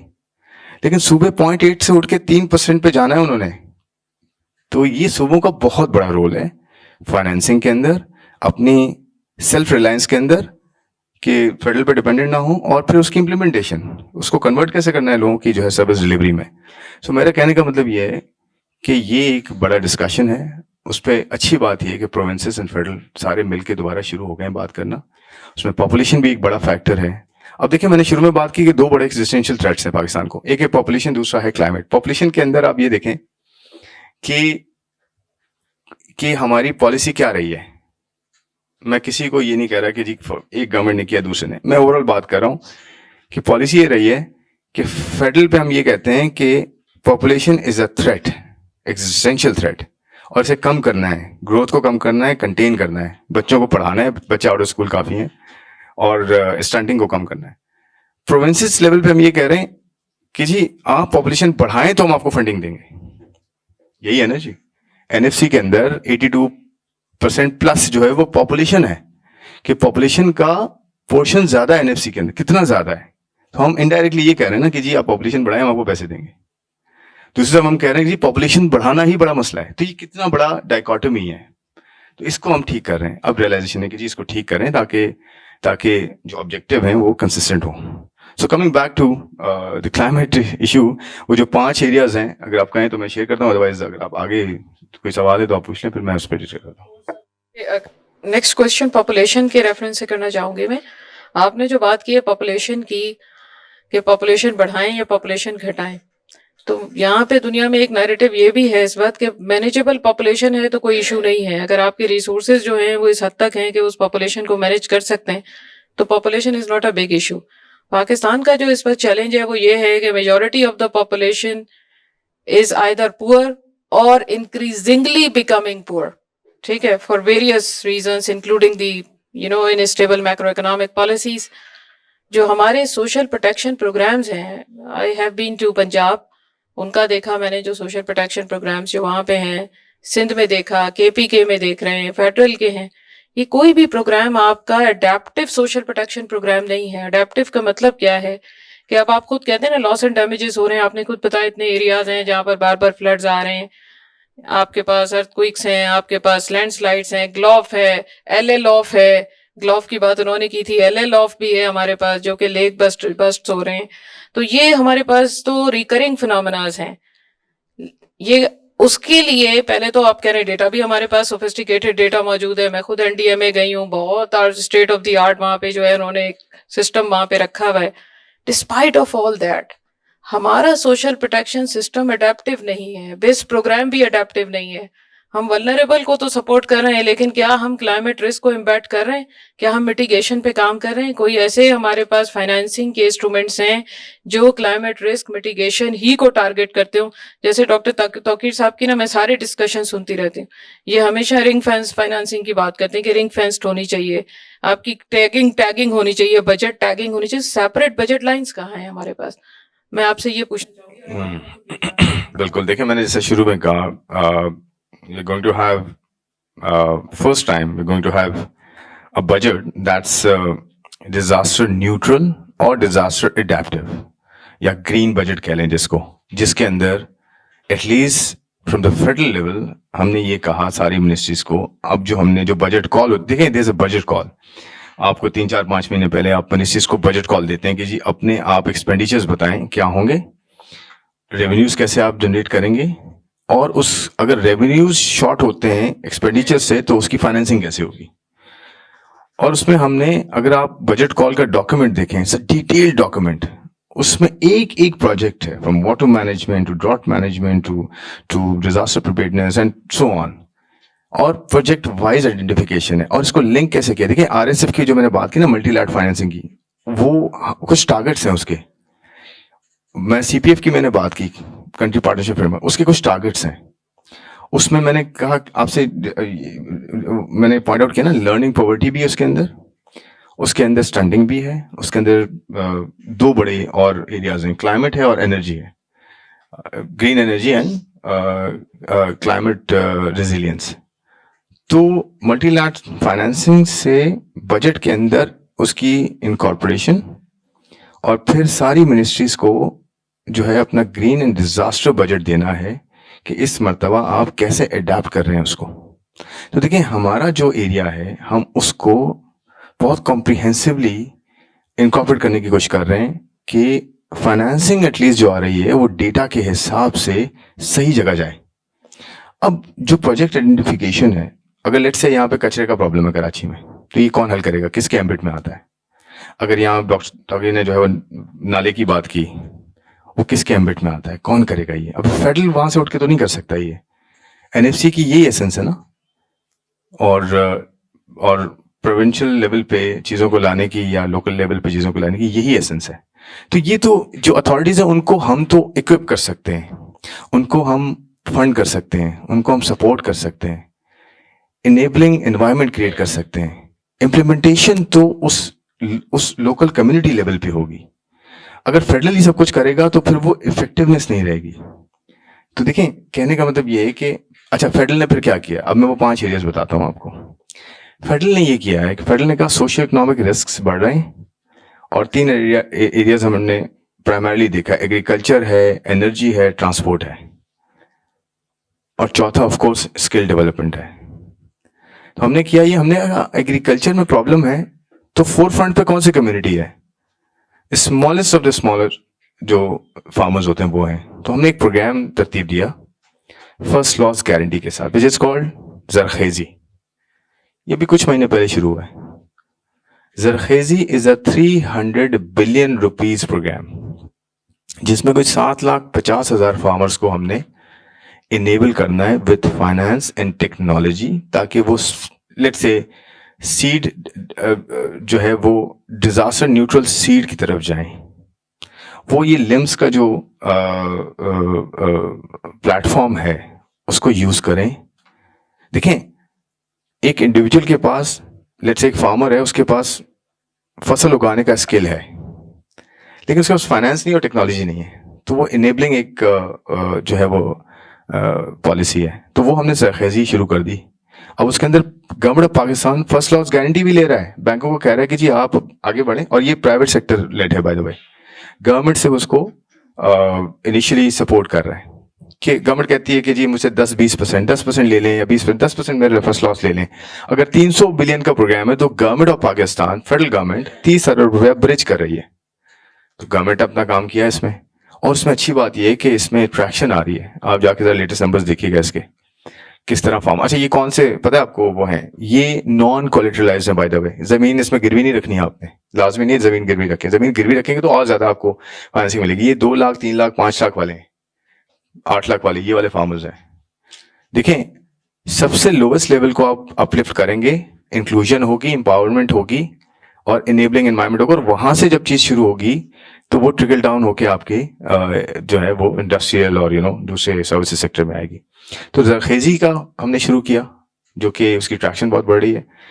सेकेंडली जो है मैंने एग्रीकल्चर की बात की, सेकंड मैंने कहा था एनर्जी, सॉरी ट्रांसपोर्ट के अंदर हमने EV bikes, 2 wheelers and 3 wheelers, उसका हमने प्रोग्राम शुरू किया है। उसमें भी यही है, गवर्नमेंट लो कॉस्ट जो है वो बैंकों के साथ मिलके, पाकिस्तान बैंक्स एसोसिएशन इसमें हमारा पार्टनर है, इनके साथ मिलके हमने, देखिए पाकिस्तान में पता है आपको 2 व्हीलर्स कितने हैं? It's I think more than कोई 30 मिलियन समथिंग, या आई थिंक इसी के अराउंड कोई नंबर होगा। लास्ट नंबर को 22-23 का मैंने देखा था, शायद कोई इसी के अराउंड था। तो इतनी बाइक्स हैं आपके पास, रिक्शाज इक्वली मैसिव, रिलेटिवली कम होंगे लेकिन मैसिव है। ये सबसे बड़ी एमिशन कहाँ होती है आपको पता है? रोड्स पे होती है। इंडस्ट्रीज की तो होती है ग्रीन हाउस गैसेस की, लेकिन रोड्स पे सबसे ज्यादा होती है। तो 30 मिलियन बाइक्स चल रही हैं, धुआं जो है वो फूंक रही है, pardon my French, my word. आप देखें उसके अंदर, ये हम बड़ा क्रिटिसाइज करते हैं पेट्रोलियम लेवी को, आप देखा होगा मीडिया पे बहुत, पेट्रोलियम लेवी बढ़ा दी, देखें जी वो पास ऑन नहीं किया, गरीब आदमी को पेट्रोल नहीं दिया। गरीब आदमी पेट्रोल नहीं यूज करता, ये बड़ी गाड़ियां यूज करती हैं, 4 व्हीलर्स। अब पता है वो पेट्रोल गजलर्स हैं, ये जो फोर व्हीलर्स में पड़ी 4x4। मैं कहीं पे मैं एक एग्जांपल दे रहा हूँ, इसको आप बिल्कुल एग्जैक्ट वो ना समझिएगा नंबर। मैं एग्जांपल देता हूँ कि आप कोई 500 बाइक्स लगा लें ना, तो एक लैंड क्रूजर लगा लें तो मेरे ख्याल में बराबर होंगे, मेरे ख्याल में, आई एम नॉट श्योर, लेकिन मेरा एक है, कुछ नंबर्स मैंने वर्कआउट किया था बहुत पहले। कहने का मतलब ये है, फिर हम पीएल बढ़ाते हैं। पीएल क्यों बढ़ाते हैं? पीएल इसलिए बढ़ाते हैं, वो लिंक्ड है इसके साथ, कार्बन लेवी हो गई अब वो, ठीक है। तो कार्बन लेवी बढ़ाने का मकसद ये है कि हम ग्रीन हाउस गैस को कम करें ताकि लोग शिफ्ट हों इस फाइनेंसिंग की तरफ। और ये बड़ी लो कॉस्ट फाइनेंसिंग है कि जाएं आप बाइक चेंज भी कर सकते हैं, अपनी नई बाइक भी ले सकते हैं, और फंडिंग भी उसको मिलेगी आपको, बैंक आपको फंडिंग प्रोवाइड करेगा बहुत ही सॉफ्ट जो है वो टर्म्स में। और उसमें आई थिंक कोई हमारा कोई टारगेट है रफली कोई 5 लाख टू व्हीलर्स है आई थिंक, और 2 मिलियन कोई बाइक्स का है, ईवी बाइक्स का। अच्छा, इसके बहुत फायदे हैं। इम्पैक्ट कैसे है? आप कोई 20-25 अरब डॉलर का तो तेल मंगवा लेते हैं, मतलब जो एनर्जी का आपका इंपोर्ट बिल है, और हमने कोई वर्कआउट किया कि इसमें अच्छी खासी सेविंग्स हो सकती हैं। आपका इंपोर्ट बिल पे अगर फर्क पड़ता है, single largest item on your external account ये है, एनर्जी का है। एनर्जी की प्राइसेस बार ऊपर नीचे होती हैं, आपकी इकोनॉमी पे फर्क पड़ता है, आपकी इन्फ्लेशन पे फर्क पड़ता है, आपके इंटरेस्ट रेट्स पे फर्क आता है, आपके फिजिकल अकाउंट पे फर्क आता है, आपकी जो है एक एक परचेसिंग पावर पे आपको फर्क आता है, आपकी ट्रांसपोर्ट बढ़ जाती है, आपका कम्यूट करना आपके लिए मुश्किल हो जाता है। तो एक तो वो एरिया आपको जो है वो वहाँ पे आपको एक सपोर्ट मिलेगी। सेकेंडली, हमारे यहाँ डेली वर्कर्स कितने हैं, हमारे यहाँ जो डिलीवरी वर्कर्स हैं वो कितने हैं, उनको अगर सेविंग्स मिलती हैं ईवी बाइक्स के थ्रू, उनकी एक अच्छी फाइनेंसिंग भी उनको मिलती है, वो जो है एनवायरमेंटल इम्पैक्ट भी उसका होता है, तो ये अपलिफ्टिंग भी है। फिर उसके साथ साथ आपके पास जो है ओवरऑल एमिशंस कम होती है। पाकिस्तान आपको पता है जो 0.8% मैंने शुरू में कहा था, वो 0.8% 2% से बढ़ रहा है हर साल। ये भी बहुत ज्यादा है कि आप एमिट कर रहे हैं, वो 2% से बढ़ रहा है, तो उसको भी तो कंट्रोल करना, वो रोड्स पे ज्यादा बढ़ता है। तो ये हमारा सेकंड प्रोग्राम हो गया ईवी का। थर्ड जो है अफोर्डेबल हाउसिंग है। ये तीसरा बड़ा इंपॉर्टेंट जो है वो इनिशिएटिव है गवर्नमेंट ऑफ पाकिस्तान का, फेडरल गवर्नमेंट का, प्राइम मिनिस्टर के अंडर। अफोर्डेबल हाउसिंग में क्या कर रहे हैं? अफोर्डेबल हाउसिंग में लो कॉस्ट हाउसिंग। एक तो अच्छा स्टैंडर्ड ये कि जी आप कम रेट पे हाउसिंग के लिए कर्जे दे दें, बस ये काफी है, तो सब करते आए। एनवायरमेंटल का क्या इम्पैक्ट है इसके अंदर? जो अफोर्डेबल हाउसिंग है उसके अंदर कंस्ट्रक्शन से लेकर मटेरियल से लेकर हर चीज क्लाइमेट रेजिलिएंट है कि फ्लड आएगा तो भाई ये घर तो बचे कम से कम। कितने घर उड़े सिंध में? सिंध कितना इफेक्ट हुआ था फ्लड्स में? तो और सिंध ने बड़े अच्छे इनिशिएटिव्स लिए bye the way, I must say. घरों से रिलेटेड अभी जो उनकी एक जो है वो इनिशिएटिव था। फिर गाड़ियों से रिलेटेड जो बसेस चलाई हैं ईवी, ये बड़ा एक और इनिशिएटिव है सिंध गवर्नमेंट का। तो जहां जिसका है क्रेडिट वो है, जहां नहीं है वहां पे हमें कंस्ट्रक्टिवली बताना है क्या कर सकते हैं और अपना रोल प्ले करना है। तो ये अफोर्डेबल हाउसिंग है, इसमें कोई 100 अरब या 105 अरब के करीब जो है वो एलोकेशन है। इसमें भी वही है, फर्स्ट लॉस गारंटी भी है इसके अंदर। फिर उसके साथ साथ जो है वो आई थिंक कोई 45-48 हजार घरों के करीब एक टारगेट है कि पूरा करना है। और लो कॉस्ट से मतलब ये होता है 4%, 6%, 8% इसके अराउंड। अगर रेट्स आपके 12%, 15% चल रहे हैं हाउसिंग पे, तो आधे पे तो मिले आपको एटलीस्ट, और लॉन्ग टर्म पे मिले आपको। फिर इसमें जो लो उसमें जो टिकट साइज है वो 20 लाख, 30 लाख, 40 लाख की आपको फंडिंग है। फिर आप उसमें अपना इक्विटी डालें, फिर उसको लेके चले। तो देखें, ये हाउसिंग जो है ना, ये ऐसे ही नहीं है कि जी आप 50 लाख घर बना देंगे, ऐसा नहीं है। रीजनेबल एक नंबर रखें और वो क्लाइमेट रेजिलिएंट रखें, लोगों को अवेयरनेस दें कि अपने घर बनाएंगे भी तो उनमें ये चीजें यूज करनी है आपने, और वो एंड टू एंड सपोर्ट है आपको। तो ये आई थिंक तीसरा था या चौथा इनिशिएटिव था। उसके बाद और ये स्किल बॉन्ड एक बड़ा इंपॉर्टेंट है जो हमने अभी लॉन्च किया है, स्किल बॉन्ड। आपने देखा होगा मंथ बैक हमने एक सेरेमनी की थी, और इसमें जो मिनिस्टर ऑफ एजुकेशन है उसका बड़ा रोल है। इसमें जो है हमारे जो बाहर के पार्टनर्स हैं वो उनका बड़ा रोल है, जिसके अंदर सबसे ज्यादा जो हमारे साथ जिन्होंने काम किया है वो एक तो of course ministry of housing है। मिनिस्ट्री ऑफ हाउसिंग तो उसमें था, इसमें मिनिस्ट्री ऑफ एजुकेशन है बेसिकली। और इसके साथ बैंक्स ने जो है हमारे साथ काम किया है। और ये बैंक्स के अंदर इसमें आइडिया ये है कि 1 billion rupees skill bond government of Pakistan first guarantee करे, तो वो मिनिस्टर ऑफ फाइनेंस ने 1 बिलियन स्किल बॉन्ड को गारंटी कर दिया। रेज हुआ ये प्राइवेट सेक्टर, इसमें बैंक ऑफ पंजाब का एक रोल है, उन्होंने जो है इसमें हेल्प की काफी, और इसमें इसको रोल आउट करने में। इसका मकसद क्या है स्किल बॉन्ड का? अब आप कहेंगे इसका क्लाइमेट से क्या ताल्लुक है? स्किल बॉन्ड है टिपिकल की जी आप बच्चों को लें, स्किल सिखाएं और बस उनको कोशिश करें कहाँ पे लेंगे, ये ऐसे नहीं है। इसमें बेसिकली ब्रिटिश एशियन ट्रस्ट जो है उसमें हमारा पार्टनर है। ये 1 बिलियन जो बॉन्ड है बेसिकली ये इस तरह से है कि आपने अगर कोई बच्चा ट्रेन होता है तो कौन सी नौकरी करेगा वो, क्या वो ग्रीन मार्केटेबल जॉब है? मिसाल के तौर पे कोई सोलराइजेशन टेक्नीशियन बन जाता है तो वो जॉब पे ऑफ करेगी इस वाली ट्रेनिंग की कॉस्ट को।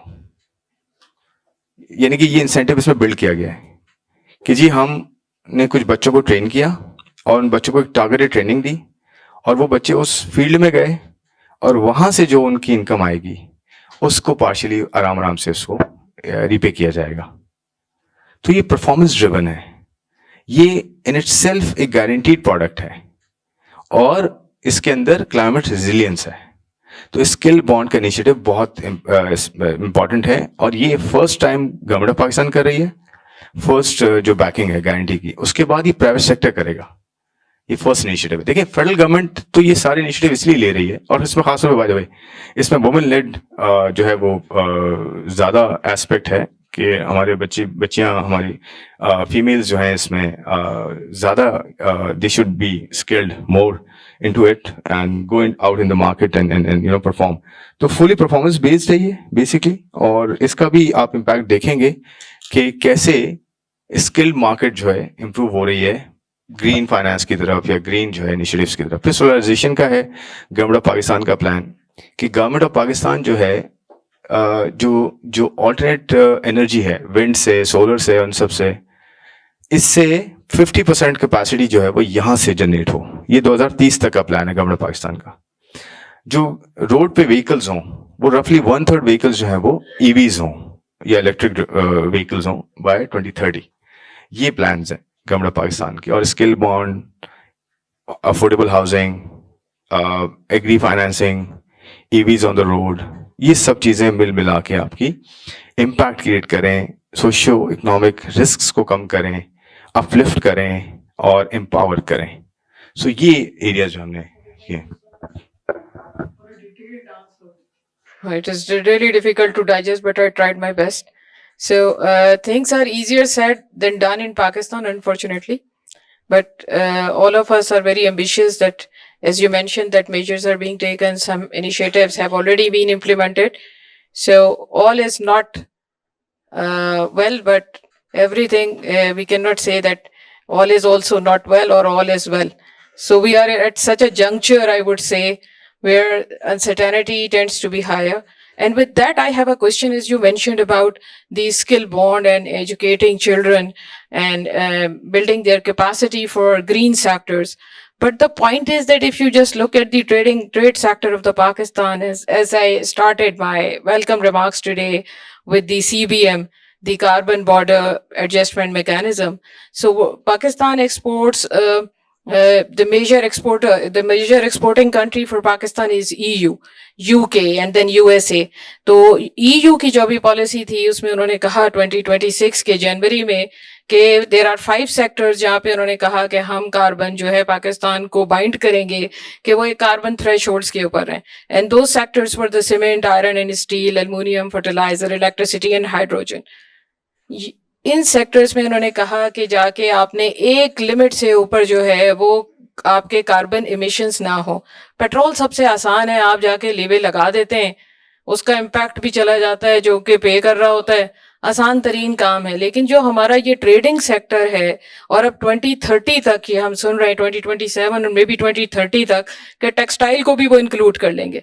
और अगर टेक्सटाइल भी इंक्लूड हो जाता है तो फिर तो हमें इसकी एक हैवी प्राइस देनी होगी। ऑलरेडी हमारी एक्सपोर्ट्स कम है, हमारी रेमिटेंसेस 38 बिलियन है और हमारी एक्सपोर्ट्स जो है वो 32 बिलियन है। तो हम तो रेमिटेंस के ऊपर अपनी जीडीपी को देख रहे हैं।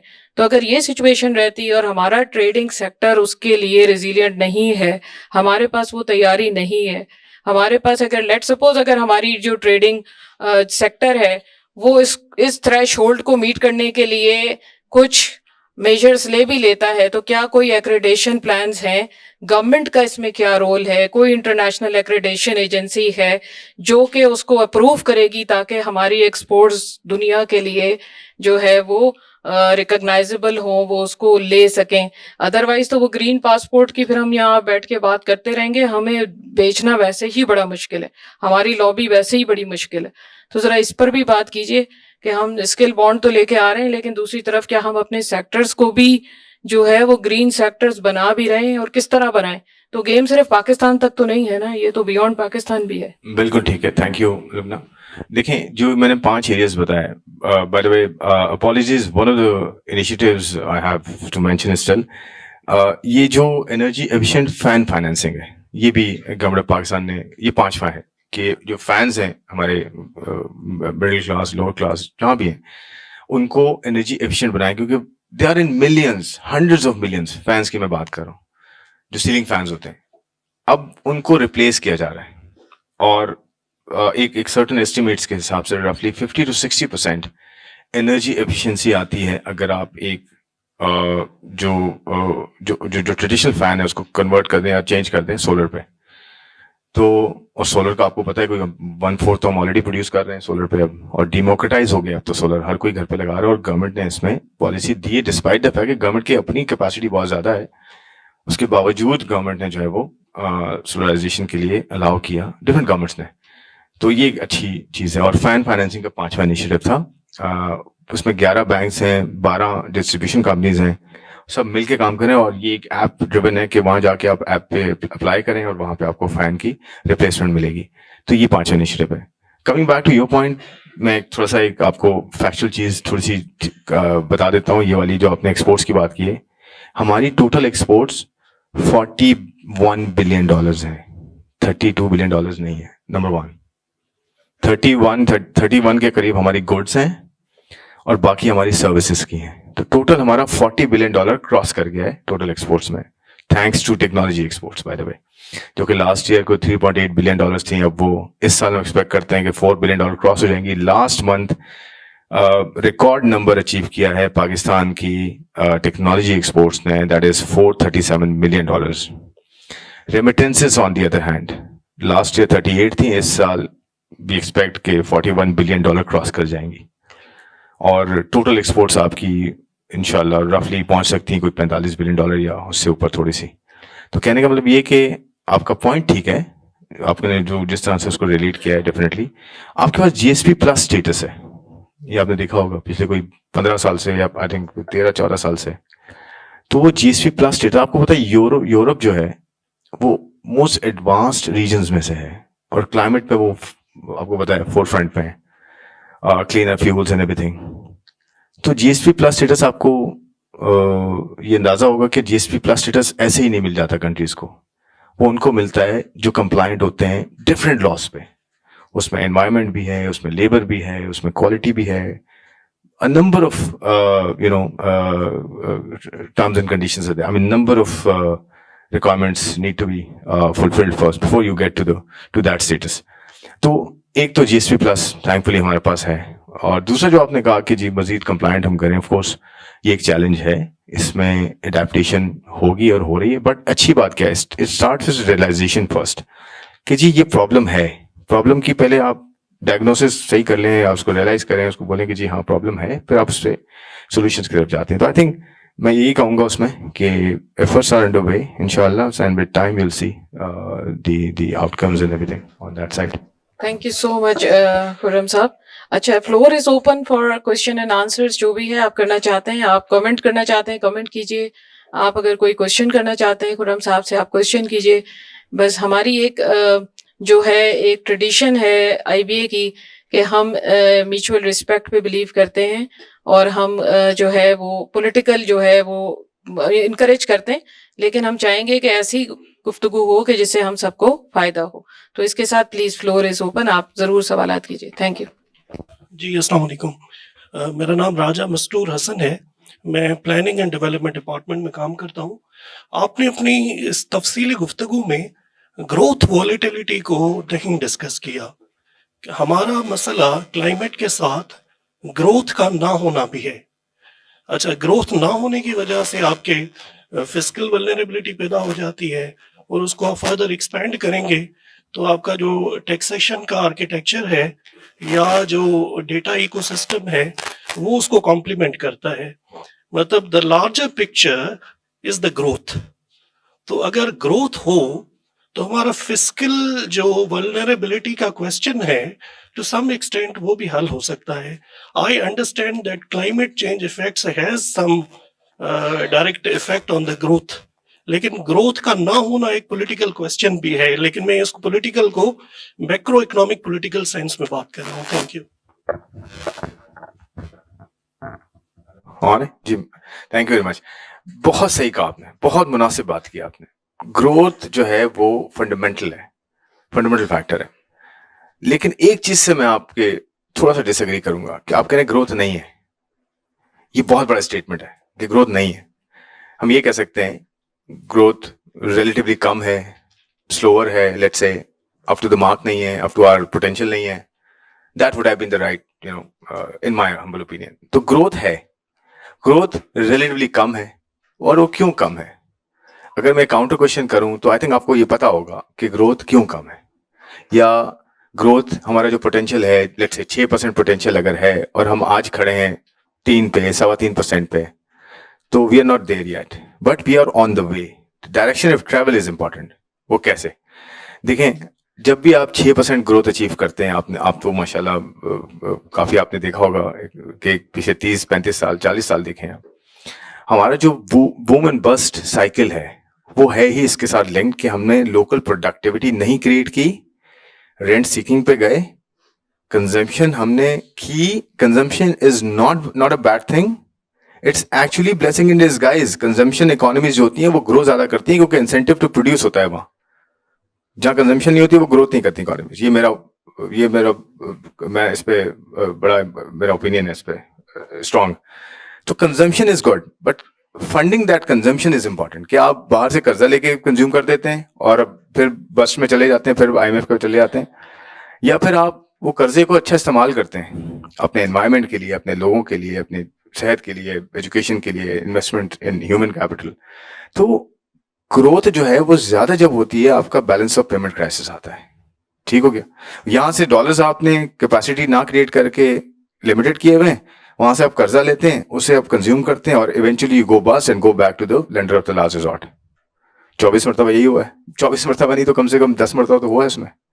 तो देखें, ग्रोथ बाय डिजाइन आपको इट्स अ चॉइस, ठीक है, कि या आप ग्रोथ की तरफ जाएं, सब you go into gold rush and put foot on the pedal and बोलेंगे जी ठीक है करें, और फिर आप साल 1.5 साल, आपको पता है साइकिल शॉर्ट हो गया है बस्ट होने का। पहले आप 5 साल में होते थे, 8 साल में होते थे, अब आप 3 साल में हो जाते हैं। तो देखें इस मरतबा क्या चेंज हो रहा है। पहले आपने मैक्रो इकोनॉमिक स्टेबिलिटी अचीव करनी थी, वो आपने अचीव की और बेहतर अचीव की अल्हम्दुलिल्लाह। 2 साल में आप उस लेवल पे दोबारा आ गए हैं जो 22 और 21 और वाले आप चल रहे थे। आपकी रेटिंग एजेंसीज ने आपको ये कहा, आपके जो एक्सटर्नल आपके मल्टीलैटरल पार्टनर्स हैं उन्होंने ये कहा, आपके जो सर्विस कह रहे हैं, इंडिपेंडेंट में बात कर रहा हूँ, आपका OICCI का जो सर्वे, जो एग्जिस्टिंग फॉरेन इन्वेस्टर्स हैं, वो ये कह रहे हैं कि 73% of them are saying that Pakistan has become now a viable destination for investment. अब यहाँ से स्टार्ट हो रहा है। कल आपने डिसीजन देखा होगा प्राइम मिनिस्टर का एनर्जी नीचे करने का, और फिर उससे पहले इंटरेस्ट। 3 फैक्टर्स बड़े इंपॉर्टेंट है ग्रोथ के लिए, या ये कह लें कि प्री रिक्विजिट्स हैं फॉर इन्वेस्टमेंट। टैक्स कम होना चाहिए, एनर्जी कॉस्ट कम हो, कॉस्ट ऑफ कैपिटल कम हो, और of course regulatory environment, it overarches everything, regulatory environment and security environment. तो एक तो आपको फैक्टर बहुत अच्छा मिल गया, इंटरेस्ट कॉस्ट आपकी नीचे आ गई, हाफ से भी कम हो गई। उसके बाद आपकी एनर्जी प्राइसेस नीचे आती जा रही हैं, इंडस्ट्री के लिए भी, हाउस होल्ड्स के लिए रिलेटिवली। फिर ये सोलराइजेशन और ये सब हो रहा है। तीसरा आप टैक्सेशन का है, उस पर हम ऑलरेडी काम कर रहे हैं, उसके लिए एक स्ट्रक्चरल बेंचमार्क है। मैं ये ग्रोथ ही की बात कर रहा हूँ, ग्रोथ के अंडरपिनिंग फैक्टर्स। मैं ऐसे नहीं कह सकता जी ग्रोथ 6% हो जाएगी, मैं आपको फैक्टर्स बता रहा हूँ जिसकी वजह से ग्रोथ होगी, क्योंकि growth is an outcome not a cause. ठीक है, उसमें टैक्स पॉलिसी ऑफिस को FBR से ले लिया गया है। पहले ये होता था कि आप ही जज हैं, आप ही ज्यूरी हैं, आप ही एग्जीक्यूशनर हैं, तो वो तो कॉन्फ्लिक्ट था बहुत बड़ा। अब जो पॉलिसी होगी वो वैल्यू बेस्ड पॉलिसी बनेगी, वैल्यू ड्रिवन पॉलिसी बनेगी, नॉट रेवेन्यू ड्रिवन, और वो बनेगी फाइनेंस के अंदर। It's been taken out from the tax collector. Independent policy in coordination with all the businesses, private sector, prime minister ने 8 वर्किंग ग्रुप्स बनाए जिसमें प्राइवेट सेक्टर चेयर करते हैं उसको, और एक्सपोर्ट्स के लिए एक्सपोर्ट डेवलपमेंट सरचार्ज को कम किया ताकि एक्सपोर्ट्स बेहतर हो, अब एनर्जी को कम किया, उनकी जो क्रॉस सब्सिडी उसको कम किया, खत्म कर दिया इनफैक्ट। और आगे जाते हुए ऐसे और स्टेप्स देखेंगे आप। इंडस्ट्रियल पॉलिसी लेके आ रहे हैं जो फंड के साथ डिस्कस हो रही है, उसमें आप बहुत बेहतर चीजें देखेंगे, इन्वेस्टमेंट ड्रिवन पॉलिसी। चौथी चीज ये एक्सेस टू फाइनेंस, जो मैंने 5 एरियाज की बात की, वो अपलिफ्टिंग है ना, वहां से आप इकोनॉमी को अपलिफ्ट करें, यहाँ से स्ट्रक्चर रिफॉर्म्स करें। प्राइवेटाइजेशन में आप देखें पीआई की लैंडमार्क ट्रांजेक्शन आपने की, एनर्जी आप कम करें, पेंशन में आपने बेहतरी की, डेट आप रीपे कर रहे हैं टाइम से पहले, आपने देखी होगी अपडेट इस पे 3.6 ट्रिलियन रुपया, 3600 अरब रुपए से ज्यादा आपने 13 महीने में आपने टाइम से पहले रीपे कर दिया है। आपको पता है आप कर्जा अगर टाइम से पहले पे कर देते हैं तो आपका फ्यूचर जो है वो बेहतर हो जाता है। तो और रोल ओवर रिस्क, आपका रिफाइनेंसिंग रिस्क, तो देखिए मेरा सबसे बड़ा बिल जो फिस्कल पे है ना वो है डेट, तो मैं उसको कम कर रहा हूँ। पिछले साल 850 अरब रुपए की सेविंग्स हुई है because of rate cut and active management. इस साल तो रेट कट नहीं है इतना ज्यादा, आपने देखा होगा, but yet we are we are going to have the same amount of savings this year as well, तकरीबन कोई 800-850 अरब रुपए। तो ये किस पे बर्डन कम हो रहा है? फिस्कल पे बर्डन कम होगा तो रूम बनेगा डेवलपमेंट का, वो ट्रिकल डाउन होकर सुबह के पास आए, सुबह अपना काम करें, लोकल लेवल पे जाएं, तो ये ग्रोथ यहाँ से जो है ड्राइव होगी ना, और सस्टेनेबल ग्रोथ होगी, वो एक्सपोर्ट लेड ग्रोथ होगी, वो प्राइवेट सेक्टर लेड ग्रोथ होगी। और 6% नहीं है फिर आपका पोटेंशियल, वो 8% भी हो सकता है, 10% भी हो सकता है। बट मैं ये कहता हूं कि क्या 2 साल आप 6% ग्रो करने के बाद 3 साल 4 साल आप 2% ग्रोथ करें, ये आपके लिए इंपॉर्टेंट है, या आप 4-5% पे सस्टेनेबली ग्रो करें, वो आपको that will take you out of the poverty. तो ये है पॉइंट कि आपको रिफॉर्म्स, मैक्रो इकोनॉमिक स्टेबिलिटी और sustainable growth, private sector led, export led growth के जाना, ये नहीं करना आपने हर साल जो आप करते रहे। तो ग्रोथ इतना quality growth is important, basically मैं ये कहूंगा। Because of the time constraints, we can take just one more question. Thank you. Or comment. Corporate farming के हवाले से एक क्वेश्चन है कि उस पर गवर्नमेंट काफ़ी काम कर रही है, लेकिन सिंध में इसके खिलाफ बहुत बड़े एहतजाज हुए हैं, और सबसे बड़ा जो खदशा है वो ये कि सिंधु दरिया पर डैम्स बनाने का, कैनाल्स बनाने का, जिससे पानी के राइट्स भी वो हो रहे हैं, ख़त्म हो रहे हैं। और पानी का इतना मसला है कि बदीन, ठट्टा, कराची, वहाँ पर पानी है ही नहीं, ये भी ऑब्वियसली क्लाइमेट से कनेक्टेड है। तो इस पे मैं आपसे सवाल करना चाह रही हूँ कि ये कॉर्पोरेट फार्मिंग का मंसूबा ये कितना गलत है और ये कब ख़त्म होगा? अभी भी इसके ऊपर बात हो रही है। Thank you very much first of all. देखिए इसके 2 हिस्से हैं जवाब, मैं जो मेरी हम्बल इसमें सबमिशन ये होगी कि एक तो ये जो डैम्स बनाना है या छोटे प्रोजेक्ट्स बनाना है, आई थिंक ये प्रोविंशियल गवर्नमेंट इसको देखती है, और आई थिंक उनके रिप्रेजेंटेटिव यहाँ हों अगर वो जवाब दे सकते हैं इस पे। मैं फेडरल गवर्नमेंट को रिप्रेजेंट करता हूँ रिलेटिवली, बट इसका ये मतलब नहीं है कि ये कंट्री मतलब इस तरह से है। तो मैं ये कहूँगा कि देखें ऑफ कोर्स राइट्स जो हैं उनका ख्याल रखना प्रायोरिटी है, जो भी आपकी रेलेवेंट गवर्नमेंट्स हैं, लोगों को साथ लेके चलना, लोगों के लिए अगर काम हो रहा है तो ऑफ कोर्स उनकी ऑनबोर्डिंग जरूरी है, उनके बगैर तो हो नहीं सकता। तो मैं इसमें आपके साथ एग्री कर सकता हूँ। दूसरा ये है कि कॉर्पोरेट फार्मिंग की जहाँ तक बात है, दुनिया भर में कॉर्पोरेट फार्मिंग ने अपलिफ्ट किया है लोगों को। आप जाके जरा पढ़िए इसके बारे में, आपको अंदाजा होगा कॉर्पोरेट फार्मिंग में कैसे मॉडर्नाइज फार्मिंग और फार्मर्स की अपलिफ्टिंग है इसके अंदर, और फार्म इकोनॉमी की आपके जो है प्रोडक्टिविटी कितनी मैसिव इंप्रूव होती है, इवेंचुअली आपकी इकोनॉमिक सिस्टम इंप्रूव होती है। क्योंकि देखिए प्राइवेट सेक्टर लेड होती है ना कोई चीज, तो प्राइवेट सेक्टर लेड होती है तो वो तो ये नहीं करेंगे कि जी प्रोडक्टिविटी में कहीं कॉम्प्रोमाइज करते हैं। तो कहने का मतलब ये कि अपलिफ्टिंग इससे जो है वो ज्यादा होनी है, हमारा ये व्यू है। लेकिन अगर उसके कंसर्न्स हैं रिलेटिवली पॉलिटिकल फ्रंट पे या डैम से रिलेटेड कोई इश्यूज हैं, तो वो ऑफ कोर्स आप प्रोविंशियल गवर्नमेंट्स के साथ डिस्कस कर सकती हैं। कॉर्पोरेट फार्मिंग जो है आई नो लेडी क्या कहना चाह रही हैं, तो राइट तो कॉर्पोरेट फार्मिंग का ये है कि जी कॉर्पोरेट फार्मिंग पाकिस्तान में क्योंकि लैंड अवेलेबल बहुत ज्यादा भी है, और आपने देखा होगा कि सिंध के अंदर भी एक सर्टन एरिया जो है वो एलोकेट किया गया है, और उसके अंदर चाइनीज से लेकर जो ग्लोबल दूसरे इन्वेस्टर्स हैं उनका बड़ा इंटरेस्ट आया है। जमीनें जो है वो अक्वायर भी की गई हैं। सेसमे जो आपकी जो प्रोडक्शन है उसकी, वो रेड चिली की प्रोडक्शन और बहुत सारी और प्रोडक्शन ऐसी हो रही है जो कि एक्सपोर्ट के लिए होंगी पाकिस्तान के लिए। ऑफ कोर्स जैसे हम हर जगह कहते हैं कि जो लोकल कम्युनिटी होती है उसको आपने साथ लेके चलना है, ये तो बेसिक्स है, 101 है ये तो। I think government of Pakistan या कोई भी गवर्नमेंट होती है वो उसका पहला काम ये होता है कि लोगों को सेफगार्ड करे, उनके इंटरेस्ट को सेफगार्ड करे और एक बैलेंस क्रिएट करे ताकि प्राइवेट सेक्टर अपना काम बेहतर करे, कम्युनिटीज की अपलिफ्टिंग हो और ओवरऑल सोसाइटी में जो है वो बेहतरी आए। तो मैं ये कह सकूंगा इसमें। Thank you.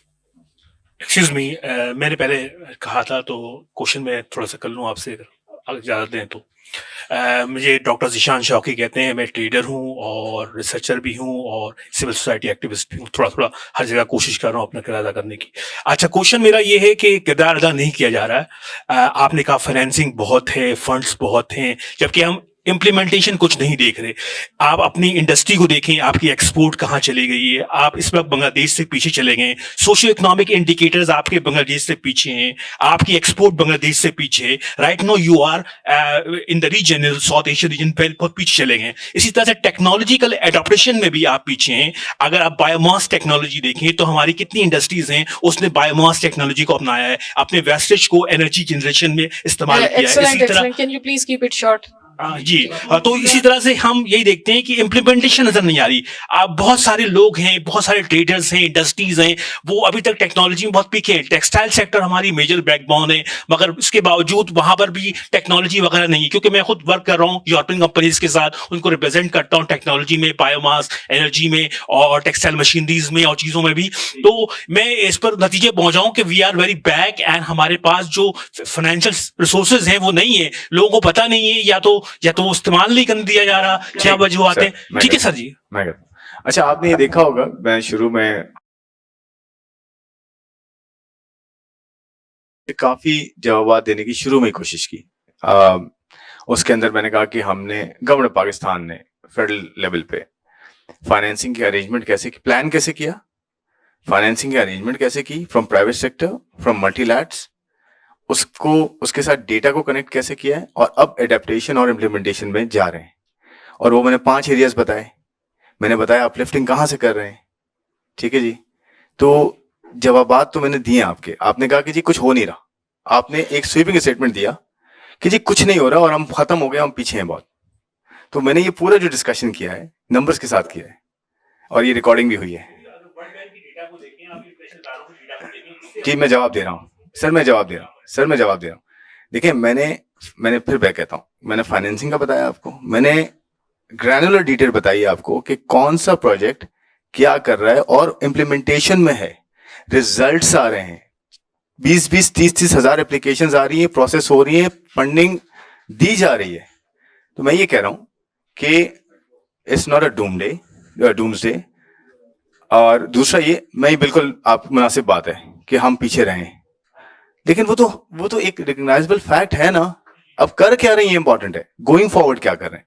तो मैंने इनिशिएटिव बताया आपको, मैंने बताया फंडिंग कैसे है, डेटा बताया आपको, प्रोजेक्ट्स भी मैंने शेयर किए। फिर मैंने कहा कि प्रोविंशियल लेवल पे किस तरह से रिसोर्स एलोकेशन है, प्रोविंसेस को क्या करना चाहिए और फिर लोकल लेवल पे क्या करना चाहिए। देखिए स्ट्रैटेजी है, प्लान है और काम शुरू हो गया है। तो मेरे ख्याल में थोड़ा वक्त लगेगा। अच्छा मैं इस पे जवाब देता हूँ। आपने एक बात की इस पे, मैं इसको क्लोज करता हूँ। आपने एक बात की कि जी जो है बायोमास की बात की आपने दूसरी बात की, आई थिंक आपने एक और बड़ा पॉइंट अच्छा उठाया था। अब मैं आपको बताता हूँ, ये बायोमास का प्लांट कौन लगाएगा, गवर्नमेंट ऑफ पाकिस्तान या प्राइवेट सेक्टर? थैंक यू, ये है बात। एक्सेस टू फाइनेंस में क्या रुकावट है, इंटरेस्ट रेट्स इतने नीचे आ गए, बैंक्स आपको फंडिंग दे रहे हैं, government of Pakistan first loss ले रही है। सर मेरी बात तो समझें, मैं कह रहा हूँ प्राइवेट सेक्टर को करना चाहिए ना। अगर टेक्सटाइल वाले रोते हैं तो टेक्सटाइल वालों में आपको पता है दिसंबर के आपने नंबर्स देखे एक्सपोर्ट्स के, टेक्सटाइल के वैल्यू एडेड नंबर्स आपको पता है कितनी ग्रोथ है मंथ ऑन मंथ? 21%। नेटवेयर में 24% ग्रोथ है, बेडवेयर में 20% ग्रोथ है, मेडअप्स में 25% ग्रोथ है। सर पूरे सवाल सुने ना, डिस्कशन नहीं हो रहा, जवाब सुनने मेरा। मैं कह रहा हूँ वैल्यू एडेड में जब ग्रोथ आ रही है और जो वैल्यू एड नहीं कर रहे वो डिक्लाइनिंग ट्रेंड है, तो इसमें किसी ने अपग्रेड नहीं किया अपना मॉडल, किसी ने अपने आप को इनोवेट नहीं किया, तो गवर्नमेंट तो एनवायरनमेंट प्रोवाइड करेगी। ये बात ठीक है, चैलेंजेस हैं, टैक्सेस ज्यादा रहे हैं, एनर्जी ज्यादा रही है, इंटरेस्ट कॉस्ट ज्यादा रही है, वो नीचे आती जा रही है। तो भाई प्राइवेट सेक्टर अब करे ना अपना गेम। अब गवर्नमेंट को क्या करें, गवर्नमेंट अपने प्लांट लगाए या गवर्नमेंट इन्वेस्ट करे? गवर्नमेंट तो सिर्फ प्रोवाइड करेगी एक इनेबलिंग एनवायरमेंट। सर यही गवर्नमेंट का काम है। पीआईए हम नहीं चला सके ना, अभी भी ये बातें हो रही थी बहुत ज्यादा, पीआईए दोबारा चलाएं जी, चलाएं, बड़ी अपनी एयरलाइन है। चला सकते तो यह हल होता, 50-60 अरब कम कर दिए और वैल्यू देखिए आपने कितनी गई है, इन्वेस्टमेंट देखिए उसमें कितनी आ रही है। तो देखें, मेरा सिर्फ एक लास्ट इसमें पॉइंट ये होगा कि गवर्नमेंट अपना रोल प्ले करे, जो इनेबलिंग एनवायरनमेंट वाला रोल है, अच्छा एनवायरनमेंट दे, अच्छी जो है वो सोशियो इकोनॉमिक एक फ्रेमवर्क क्रिएट करे, प्राइवेट सेक्टर इन्वेस्ट करे, उनको कंपेरेटिव होना है, उनको जो है आगे आना है, उनको इन्वेस्ट करना है। ये गवर्नमेंट का काम नहीं है सर सब कुछ करना। Thank you. Thank you, sir, for very important presentation. I benefited immensely. I just want to draw your attention to the very first word of today's seminar, decentralization, right? So the discussion about NFC award is between federal government and the provinces. If I'm a resident of Dadu or Vihari or Kila Saifullah, how do you think, in your reflection, not necessarily government policy, but based on your experience, how do you think we can ensure transfer of resources to that local tier of governance in the spirit of decentralization? Thank you. Sir thank you very much. मैंने शुरू में एक point add किया था कि third layer of democracy is the local governments. ठीक है sir. Sir ये इस how it actually flows down is basically federal announces NFC or a certain award, and then it comes down to provinces announces PFCs, and it goes further down to local levels. तो sir आप जो third tier कह रहे हैं, actually वही बात कर रहे हैं ना, आपके घर पे जो है एक सर्विस डिलीवरी कैसे होगी, बच्चे को सेहत कैसे मिलेगी, उनको तालीम कैसे मिलेगी, उनको बेसिक साफ पानी कैसे मिलेगा, सिविल सिस्टम कैसे होगा, इंफ्रास्ट्रक्चर कैसे मिलेगा, कम्यूट कैसे मिलेगा, and so on so fourth, and policing and everything, security. Sir ये तो प्रोविंशियल लेवल्स को उस वक्त सोचना चाहिए था और आज भी सोचना चाहिए कि मुझे प्रोविंसेस को कैसे अपने फाइनेंसेस को और अपनी जो एडमिनिस्ट्रेटिव पावर्स हैं वो कैसे जो है वो लोकल लेवल पे लेके जानी है। तो ये तो सर थर्ड लेवल डेमोक्रेसी तो स्टार्ट ही सेकंड से होती है। फेडरल अब ये कहेगा कि जी आपको मैं पैसे उस वक्त दूंगा कि जब आप इसको यहाँ इम्प्लीमेंट करेंगे। ये हो सकता है बिल्कुल, लेकिन सर टारगेटेड चीज होनी नहीं चाहिए, ये कंसेंसस ड्रिवन होनी चाहिए। कहने का मतलब ये है, तो मतलब बाय होकर बाय क्रुक तो सब कुछ हो सकता है कि जी यूं कर लें तो यूं, ये नहीं करना सर। हमने फेडरेशन चलानी है, पूरा मुल्क एक साथ चलना है, डेमोक्रेसी के ट्रू सेंस में लेके चलना है। तो कहने का मतलब ये है कि जो आपका पॉइंट है सर बहुत मुनासिब पॉइंट है। उसका ये तरीका है कि प्रोविंशियल लेवल जो है जो भी रिसोर्स मिलती है उसकी वो जो पीएफसी करे। पीएफसी के वक्त पता है मीटिंग कब हुई है? आई थिंक 8-10 साल पहले, सलमान 8 साल पहले, 16 में 17 में हुई थी शायद, एक मीटिंग हुई है आज तक। आई थिंक आप बता सकते हैं। नहीं सर, मैं कह रहा हूँ पीएफसी की एलोकेशन की बात कर रहा हूँ, उसकी मीटिंग कब हुई है? हुई नहीं है सर। तो ये सर आपका सवाल इनसे बनता है सर। सर नोटिफिकेशन को क्या करना है? मिलियंस आपको डिस्ट्रिक्ट्स को दिए जाते हैं। इस साल की जो हमारी प्रोविंशियल एडीपी है उसका जो भी साइज है 570 है या 575 है, उसमें 55 billion are dedicated for the district ADP. बस दैट्स इट। और आपको पता है ना सर बजट कितना है एक प्रोविंस का? सिंध और पंजाब माशाल्लाह आपको पता है फोर फ्रंट पे। खैर मैं उस डिस्कशन में नहीं जाता। आप I am talking about development sir, आप सिर्फ एलोकेशन की बात कर रहे हैं, मैं लोकल लेयर की बात, मैं थर्ड लेयर की बात कर रहा हूँ। एक अमाउंट एलोकेट करना इज नॉट इनफ, मैं पूरा इकोसिस्टम की बात कर रहा हूँ, वो नहीं है sir third layer of democracy नहीं है। इसमें देखें पॉसिबल सॉल्यूशंस क्या हो सकते हैं। एक तो वो वाली बात मैंने की कि जी वो आप परफॉर्मेंस बेस कर दें कि जी आप सेल्स टैक्स की एलोकेशन, लेट्स से सर्विसेज तो प्रोविंसेस के पास हैं, गुड्स जो है वो फेडरल के पास है, आप जी इतना पोर्शन करके ये आउटकम्स लेकर आए तो वो टैग कर दें। सर बहुत अच्छी अच्छी सजेशंस आई हैं एनएफसी पे, but I think we should hold our discussion for now. उसको थोड़ा सा एक फ्लो डाउन होने दें क्योंकि कंसेंसस बेस्ड है और सारे अपने प्रोविंसेस कोशिश कर रहे हैं। ये देखें सबसे बड़ी बात क्या है, सबसे बड़ी बात ये किसी ने मना नहीं किया, सबने कहा इसको दोबारा देखते हैं, बैठते हैं, बात करते हैं। तो सर इसका मतलब ये कि विलिंगनेस है। अब वो क्या नई चीजें आती हैं सामने, इंशाल्लाह वो कंसेंसस के साथ आएंगी और आई एम श्योर कि हमारे जो स्टेक होल्डर्स हैं, सिविल सोसाइटी है, हमारे इकोनॉमिस्ट हैं, एनालिस्ट हैं, रेलेवेंट, सब ने बड़ी अच्छी सजेशन दी, बड़े सीनियर लोग हैं हमारे इस पे। एक आई थिंक पीबीसी ने एक बड़ा अच्छा डिस्कशन रखा था before the meeting, I think a couple of months back in Islamabad. वो बहुत प्रोडक्टिव डिस्कशन हुआ उसमें। आप लोग प्लीज उसको जरा जाके सुनिए। उसमें हमारी मरहुमा और बहुत बड़ा जो एक बहुत बुलंद जो है कैरेक्टर जो इस दुनिया में नहीं है, मैं डॉक्टर शमशाद की बात कर रहा हूँ, उन्होंने बड़ी अच्छी सजेशन दी, डॉक्टर इरशद ने बड़ी जबरदस्त इनपुट्स दी हैं। इसके अलावा हमारे कुछ कोलीग्स लम्स हैं, उन्होंने बड़ी अच्छी जो है सजेशंस दी हैं। फिर वर्ल्ड बैंक इस पर अच्छी इनपुट दे रहा है। उसके अलावा जो है हमारे जो फेडरल रेलिवेंट मिनिस्ट्रीज हैं, बड़ा उन्होंने काम किया। फाइनेंस को लीड कर रहा है ऑफ कोर्स, और सारे सूबे पहली जो मीटिंग थी उसमें सारे चीफ मिनिस्टर्स थे, सब थे और वर्किंग ग्रुप्स बन गए। इंशाल्लाह नेक्स्ट मीटिंग जल्द मुतवक्के है ओवरऑल, तो आप देखेंगे इसमें इंशाल्लाह डेवलपमेंट्स बेहतर होंगी। एटलीस्ट देखिए डिस्कशन शुरू हो गया और ये चीज रीओपन हो गई है, ये पहला स्टेप है ना। तो आपकी जो बात है वो अब ये डिबेट शुरू हो गई है, तो नेचुरली वो इनकॉर्पोरेट होगी उसके अंदर, लेकिन आफ्टर मेनी ईयर जो बहुत पहले हो जाना चाहिए था in my opinion. Thank you. Yasir wants to-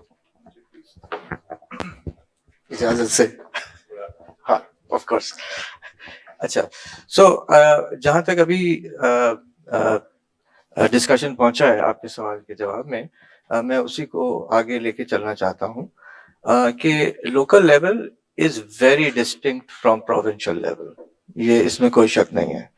और हम जहाँ प्रोविंस के और फेडरल के आर्ग्यूमेंट्स हैं ओवर स्पेसिफिक थिंग्स, उसकी भी बात नहीं हो रही है। Here we are talking about के local level pay infrastructure, is it working or not? And the answer is it is not. That funding is disappearing. Okay, someone has to be responsible. Whether it comes through the province or not, आप third party से funding करें, ठीक है? Why is that not happening? Why are the cities not getting that investment? बस, thank you.